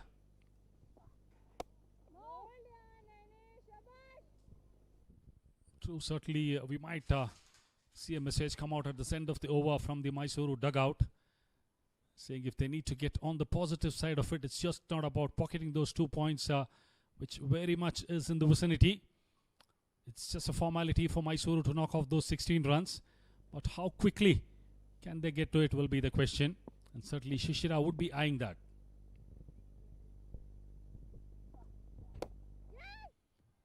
Against the run of play. Ball just holding on and going ahead too early with the shot. Shishira getting too far ahead in the game. Boundary of the previous ball and cotton bowled. Well, she's got such good hands, Shishira, otherwise, that she tends to play from the crease a little bit. And this time it causes her undoing. She'll be thinking that for a long time. She's a professional who bounces back well. And Anisha is delighted, just as you said, Sri, that there will be a bit of a momentum thrust from the Mysore Warriors. Does that open a window of opportunity for the Gulbarga Mystics to actually chisel or saw through the middle order and come back into this match? There we see the back of Shishira, well made 29 of 19. She's done the job, but will be disappointed. That brings in Kusuma. True, we've seen funny things happen in this game. But 7 wickets and more than 4.5 overs left. Just 16 to get. It's a huge ask. And regrouping are the Mystics fielders. And quickly we see a drink come out. The substitute from the Mysore Warriors is sending a message across this time to Yashika, saying what is there in their mind and what they need to do. Boundary to start with the dot ball and then against the run of play. Nainisha picks up that cotton ball. The bat turning in the hand of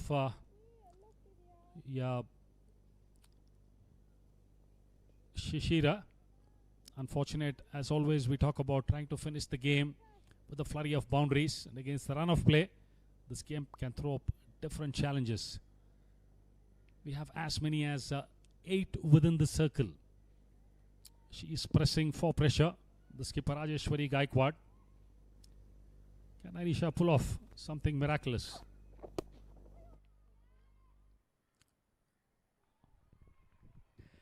Kusuma is from Brahmavara in the Mangalore zone. That's the Udupi district, as I understand it. But she spends her time training in Mysore. It opens up different opportunities. A lot of girls come to Bangalore. Kusumas prefer to go to Mysore to do her training. Maybe a touch closer, and she's been training there for quite some time with somebody known to her. Hopefully whatever training she's put in there reaps the rewards for her tonight. Nainisha has to re-bowl that. Touch offline. Sort of field set we are seeing. 5 inside the ring on the offside. 2 inside the ring on the leg side. And just 2 boundary riders are on the leg side. She had the mid-on in also. 8 within the ring to apply the sort of pressure. As a bowler, I throw the ball wide to both these batters. They tend to be an all-hands players, as you might see. Beautifully timed. Despairing dive at extra cover. Timing was exquisite. It had power in that. Back foot punch. Another Kalyani motor boundary. Gets off the mark in style. Kusuma Gowda. Tall. Timing good on that. Yeah, the strong Kusuma Gowda just rocking back a little bit and driving it through just past the extra cover fielder for a boundary. This will get their mood up as they inch closer to the target. Gulbarga Mystics just wondering what they can do at this stage. So the table is just getting closer, and a loss here would pick them back, and each team has got 1 strike tomorrow for that all-important final. It's the back leg, and an animated appeal from Nainisha, the umpire. Unmoved. Certainly would have missed leg. End of over number 16. 125 for 3 are the Mysore Warriors.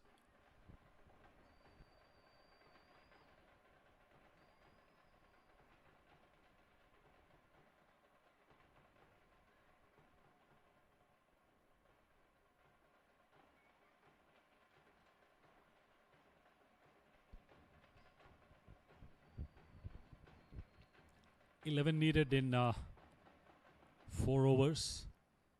Matter of 2 strikes. The skipper comes back for her final over.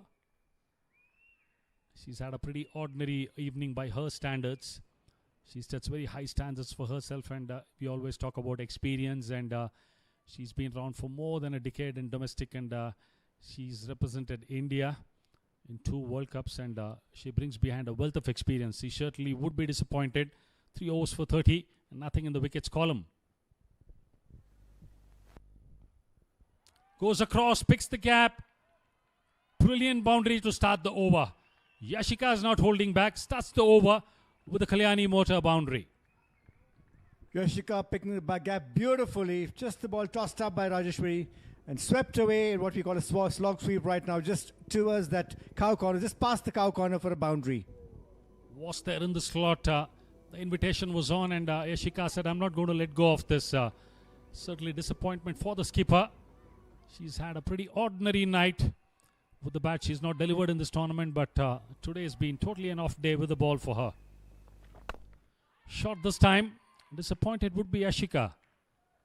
Strange field again, the sort of huge gap you have on the onside. Straightest long on and a cow corner. Anything on the stump pitched up fully, certainly it's going to get the treatment in that particular area. Or anything pitched on the leg side, they're going to go for the sweep. Just the 2 fielders inside the ring. Powerful striker off the ball is Kusuma. We saw her hit that brilliant back foot cover drive in the last over.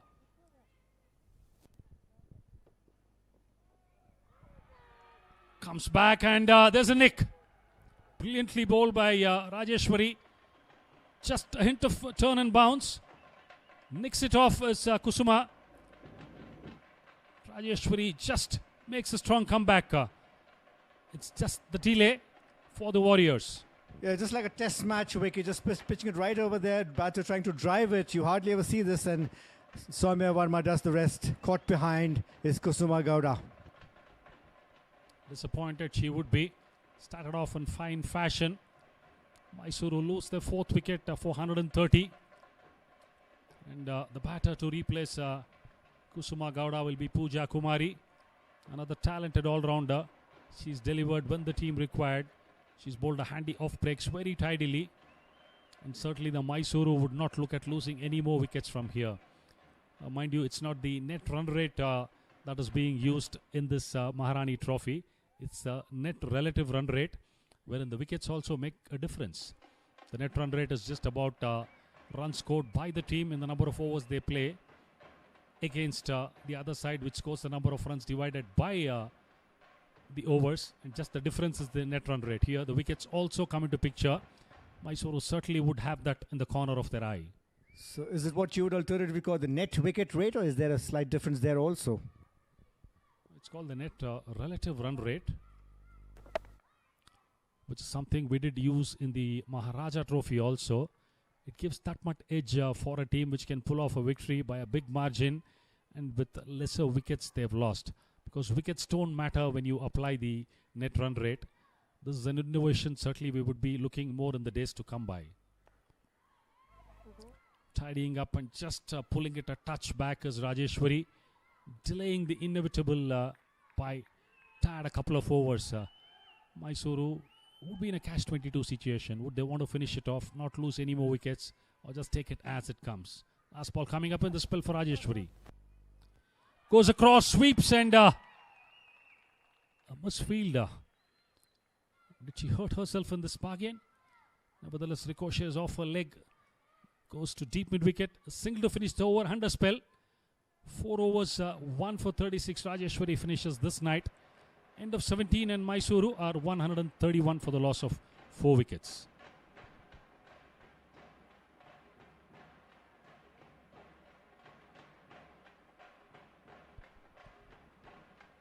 These are the wickets. The first one to go. Kushi hurrying that on and wrapped on the back foot against the run of play. Splendid catch pulled off by Prerna. This was the skipper, Shubha Satish. Tame dismissal. Shishira would be disappointed with that. Cotton bowled. And this one, bounce and turn. A feather. And a fantastic catch by Soumya Varma. A flurry of wickets. 3 in the last few overs. That's just pulled the Mysore Warriors a bit back. But it's just 5 runs to get. Just a strike away. And for a last over, Nainisha comes back, and what a night she had a couple of nights ago. 13 to defend in the last over. Pulled it off by conceding 11 and ensuring they crossed the line by 2 runs.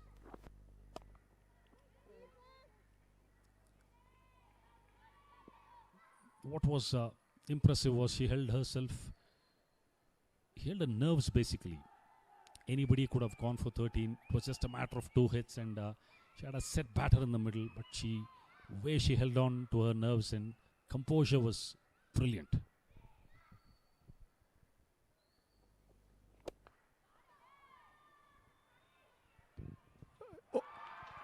There is an appeal for a run out. The umpire says, let's go upstairs. Raghavendra Prabhu displays the square.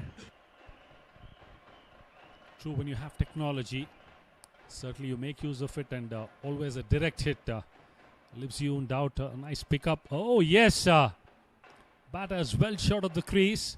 Nowhere in the scene. The bat is hanging behind her. Elementary stuff. You need to ground your bat. You can see the red light. A simple decision for the TV umpire. It's Pooja who has to walk back. Walks in. Just a single and run out in a bizarre fashion. Mysore Warriors losing wickets in a hurry. Yes, like you say, a little bit of alertness must prevail. Pooja's been around for a long time. I wonder what is going on in her brain at that time, point in time. Just taking it easy as you watch this. Hit to mid-on and barely in the frame, but she could easily have made it by dragging the bat through.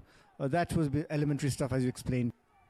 For youngsters who are watching this game live or on your television sets, it's all the more important for a batter to get the bat in front of her and ground it, not even plonk it. The bat was behind and she was just trying to jump and regain the crease. Basic stuff, awareness was missing. Nevertheless, a smart piece of fielding from mid-on. That brings in Diksha now. Will she finish off with one hit? Now, talking about that, about dragging the bat through, we've moved on to the times when, I don't know, nowadays they'd say drag the bat through the edge of your bat, right? The side, the leading edges. But nowadays they say drag it in through the splice of your bat because bats have been found to bounce off the pitch. That's driven beautifully. Finds the gap, but putting everything on the line there. Magnificent stop, and certainly she saved 3 runs. Coming back to your point, the loss changed from before. This is the save we are talking about, wide thrown up and exquisite timing, but throws her body there, gets everything behind.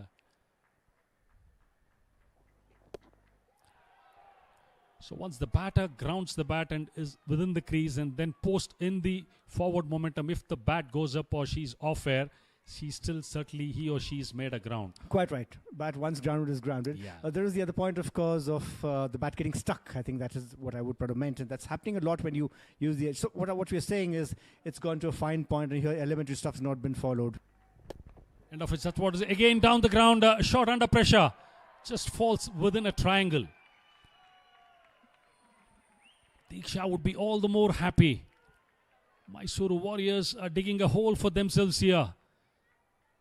Just as we thought, there's a lot of discussion about just that air ball to the mid-off area and 3 fielders converging.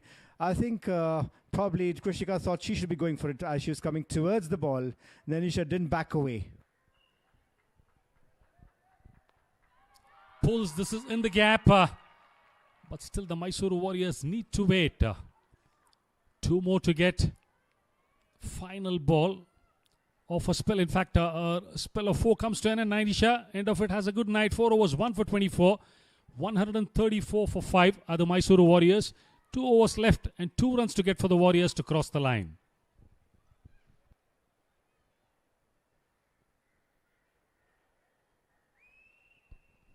So both the batters out there, Mysore girls, Honushree Diksha J and Yashika K. Gowda, they'd want to finish off and prove this match is completely theirs from the beginning. They've controlled it quite well. The end triple R is another thing which come to kick in a little later, but they'd have their eye on that as well. So nothing like it. Pick up 2 points here and have a win under the belt tomorrow. They would end up with 8 points and certainly would qualify for the finals. But as of now, it's just those magical 2 runs they need to get. And Yashika Gowda has looked good in her stay. And she's taken the responsibility to ensure she stays till the end. And it's cushy. Shot pulled. But still they need to wait. When is it going to come will be the question. Happy to see different players put up the hands in each game that's come the way. And today it's Yashika who's come of age. She shouldered the responsibility and showed that she can deliver in these crunch moments. Cuts well. Still has to wait. Getting everything behind the ball. The Mystics, they're not allowing anything free as of now. The inching closer. Will it get to the 19th over or is it just a matter of 1 strike? Is it Yashika? Down the ground, over the top. Blazing over the extra cover fence. That's a winning hit and it comes from the bat of Yashika Gowda. An apt way to finish this game. 42 not out of 39. 18.3 overs to finish off the target. Mysore Warriors comfortably coast home. 138 for 5 and pocket the all-important 2 points. As we were thinking, yes, Yashika coming into her own, making this her night. She stepped up to the plate tonight. And this youngster certainly is promising quite a bit. Bowls and bats. And with effort in the outfield, I think she could be a very good all-rounder. Certainly, that's the platform that's been provided. It's thrown up a hero in every night. And today it's been Yashika Gowda, who had a pretty good outing with the ball when the Mysore bowled to restrict them, the Mystics, to 135. She comes out with the bat and that confidence is rubbed on. And there she is delivering with the bat, scoring a fine unbeaten 42 of 39. In the bargain, she just takes Mysore over the line with a over and a half to spare.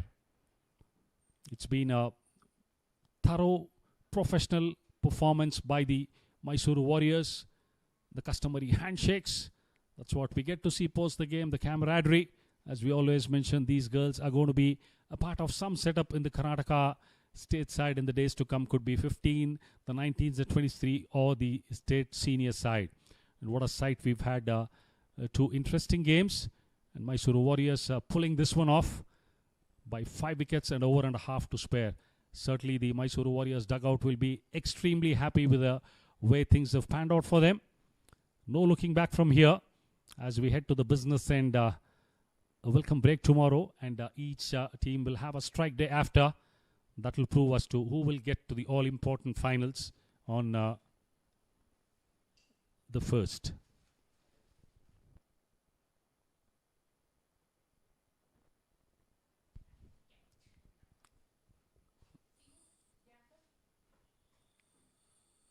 What scenes are we witnessing? That's a batting card. 39 of 26 for Shubha, got a start. 18 of 16 for Sheetal Santosh. 42 of 39 not out. Yashika Gowda coming in number 3. 29 of 19, a cameo from Shishira Gowda. Will be disappointed. Not many contributions from Kusuma and Pooja. Diksha giving company to get Mysuru over the line. 18.3 was all that they required. 4 extras in the innings. 138 for 5, the Mysuru Warriors. In the end, a clinical performance and a comprehensive victory. Disappointing bowling card. 1 for 24. Nainisha looked good. Kushi looked good for 1 for 24. 3 overs and 1 for 16 was Kinjal Patel. But Trisha and Rajeshwari was a touch expensive. 4 overs and 36 for 1 wicket. Certainly the Mystics would be disappointed with the bowling effort. Not able to pull it off or defend the low target of 135. In the end, well-deserved winners in this game were the Mysore Warriors, pulling it off by 5 wickets and over and a half to spare. Highlights so far. Poor start with a run out for the Mystics in the second ball. Then laced up with a couple of boundaries. Shreya then pulling it back after a brilliant 6 hit by Roshni. And this was what pulled the Mystics back in the power play. The lowest power play in this Maharani Trophy was what Mystics did manage to get. Then we saw Sahana Pawar come in, apply breaks. And then it was Pooja Kumari, Yashika Gowda, Diksha, everybody coming into the party. Hits skewed all over. Wickets falling at regular intervals, and the innings never set going. The Mystics never looked like getting anywhere close to 150, 160. A scratchy half century by Prerna. Certainly would have been disappointed. She did bat through majority of the 50 overs. But some very good catching by the Warriors, especially Shishira Gowda in the boundary line. Pulled off a blinder and pegged back with wickets at regular intervals. Partnerships didn't yellow. Some smart wicket keeping by the youngster.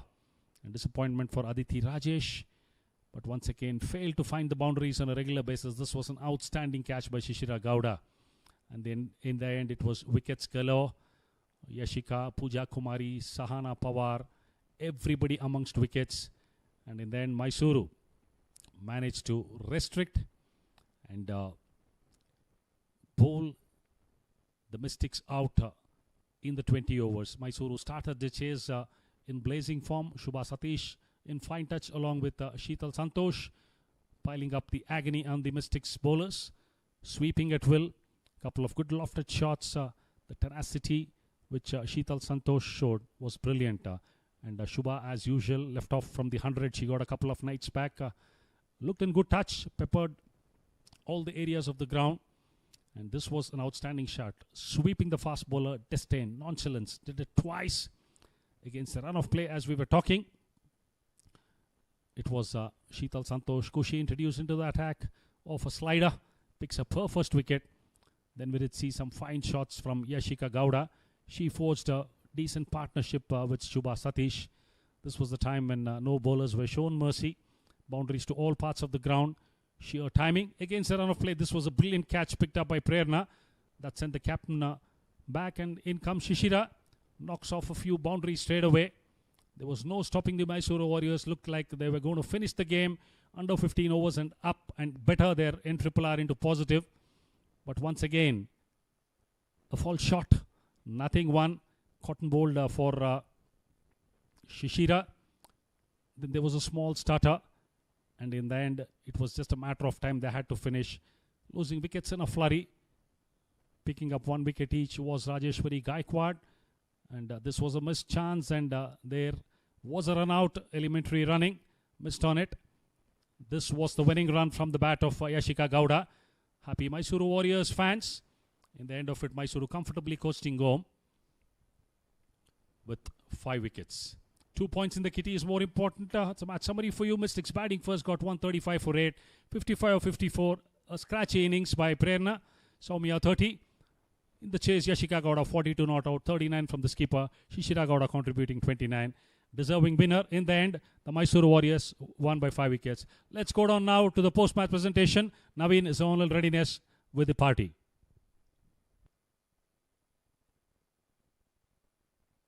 That happened between Mysore Warriors and Gulbarga Mystics. And yes, Gulbarga Mystics put up a good total, fighting total, but then Mysore Warriors came out there and chased it really well, winning this by 5 wickets. Good victory for them. And before I introduce the presentation party, KSCA would like to thank all its sponsors and partners. Umpiring sponsor, Cycle Pure Agarbatti. Official sponsor, Kalyani Motors. Radio partner, 92.7 Big FM. And in the presentation party tonight, we have Mr. Christopher, Senior Sales Representative from Cycle Pure Agarbatti. Thank you so much, Mr. Christopher, for being here.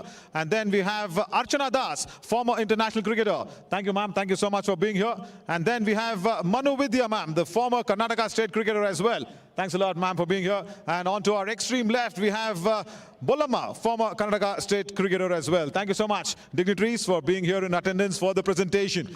And first up, I just want to have that very quick word with Rajeshwari Gaikwad of the Gulbarga Mystics.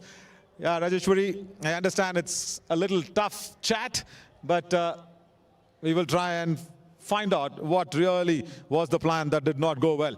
First up, the positives. Yeah, Prerna's innings was really good. Batting actually now 150 target ಮಾಡಿದ್ದು, but unfortunately score achieve ಮಾಡೋಕ್ಕಾಗಲಿಲ್ಲ. But ನನಗನ್ಸುತ್ತೆ ನಮ್ಮ bowling ಇನ್ನೂ better ಆಗ್ಬೋದಿತ್ತು. So bowling ಇನ್ನೂ better ಆಗಿದ್ರೆ may be winning side ನಮ್ದು ಇರ್ತಾ ಇತ್ತು.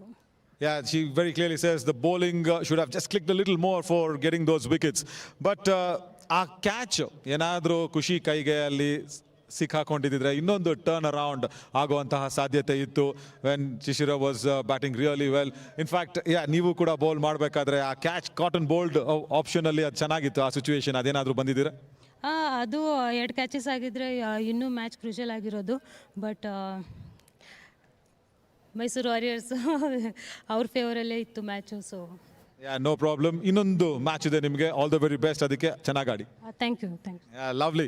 Yeah, those couple of catches kind of crucial as well while Kushi was bowling, and it could have been the other way around. But nevertheless, we have the orange cap now that will be presented, and to present this one, we invite Bolama to please step forward, and that goes to Subhash Atish, the Mysore Warriors skipper.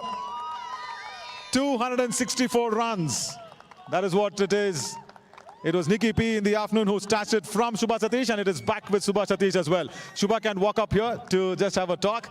The winning captain as well after wearing the orange cap. Yeah, she's really relieved and happy. Apart from, I guess, your wicket, I think nothing was really disappointing for you, isn't it? You really did not expect that catch from Prerna. No, it's like she's a good fielder, I know that. But I didn't expect myself to hit it in the air, so that's okay. I mean, one off. Lovely. But again, talking about Prerna's innings, when you guys were bowling, she did not budge. She did not give it up. Well, we tried to keep her silent, so I mean, we almost tried to keep her at the non-striker end as much as possible. So I think we almost did that, so that she could, stay at the non-strikers end most of the times. Yeah, Yashika's inning was good, but that's not my question. My question would be, did you want to finish a little early to get that net relative run rate in the positives? You could have been on top, but still you're on the second. Yeah, I mean, that was a plan, but unfortunately we lost unnecessary wickets, so hopefully we'll do it next match. Yeah, all the very best. Enjoy the victory though today. Absolutely. Yeah, thank you Shubha. Yeah, that was a good victory for the Mysore Warriors. But yeah, now to present the purple cap, Yeah, I would request Manu Vidya ma'am to please step forward.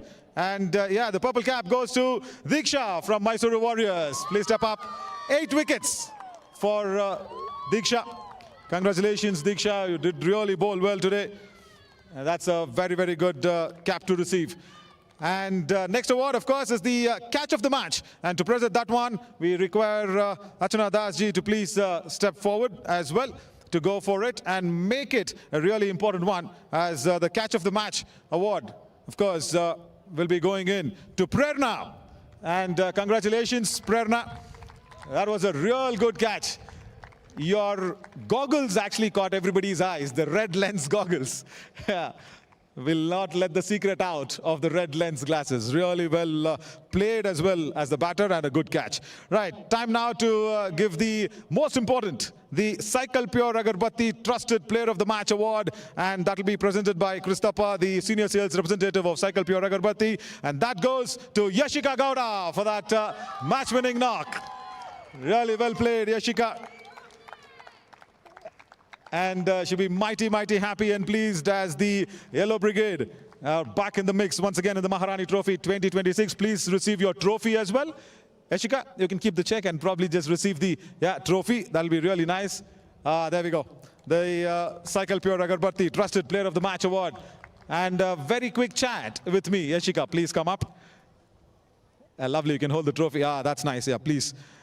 Very, very good knock. And when you walked out to bat, and of course, the opening pair did not probably go out there and put so much of a comfortable run on the board. ಹೌದು, but ಅಂದರೆ ನನಗೇನಿತ್ತಂದರೆ ನಂಗೆ ಲಾಸ್ಟ್ವರೆಗೂ ಆಡಿದ್ರೆ ನಾನು ಆಡ್ತೀನಿ ಅಂತ ನಂಗೆ ಗೊತ್ತಿತ್ತು. So ನಾನು ಅಂದರೆ ಸಿಂಗಲ್ಸ್ ರೊಟೇಟ್ ಮಾಡಿ ಅವರೇ ಲೂಸ್ ಬಾಲ್ಸ್ ಹಾಕೊಡ್ತಾರೆ. ಸೊ ನಾನು ಅದನ್ನ ಮಾತ್ರ ಪನಿಷ್ ಮಾಡ್ತಾ ಇದ್ದೆ. She was just waiting for the loose deliveries to go against the bowling. ಚೆನ್ನಾಗಿ ಹೇಳಿದ್ರಿ ಅದನ್ನ. ಬಟ್ ಅಲ್ಲಿ ಲಾಸ್ಟ್ ಅಲ್ಲಿ ನಾನು ಶುಭಾರ್ ಅವ್ರನ್ನು ಅದನ್ನೇ ಕೇಳಿದೆ. ಲಾಸ್ಟ್ ಅಲ್ಲಿ ಸ್ವಲ್ಪ ವಿಕೆಟ್ಸ್ ಹೋಗ್ಬೇಕಾದ್ರೆ ನಿಮ್ಮ ಮನಸ್ಸಲ್ಲಿ ಏನಿತ್ತು? ಬೇಗ ಮುಗಿಸೋಣ ಮ್ಯಾಚ್ ಅಂತ ಓಡ್ತಿತ್ತಾ ಇಲ್ವಾ? ಇಲ್ಲ, ಅಂದರೆ ಆಡ್ತಾ ಇದ್ರೆ ಅವರೇ ಲೂಸ್ ಬಾಲ್ಸ್ ಹಾಕೊಡ್ತಾರೆ. ಸೊ ನಂಗೆ ಆ ಥರ ಏನು ಇರಲಿಲ್ಲ. ನಾನು ಆರಾಮಾಗಿ ಆಡ್ತಾ ಇದ್ದೆ. ನಂಗೆ ಆ ಥರ. Thank you. Very well done and all the very best. Thank you.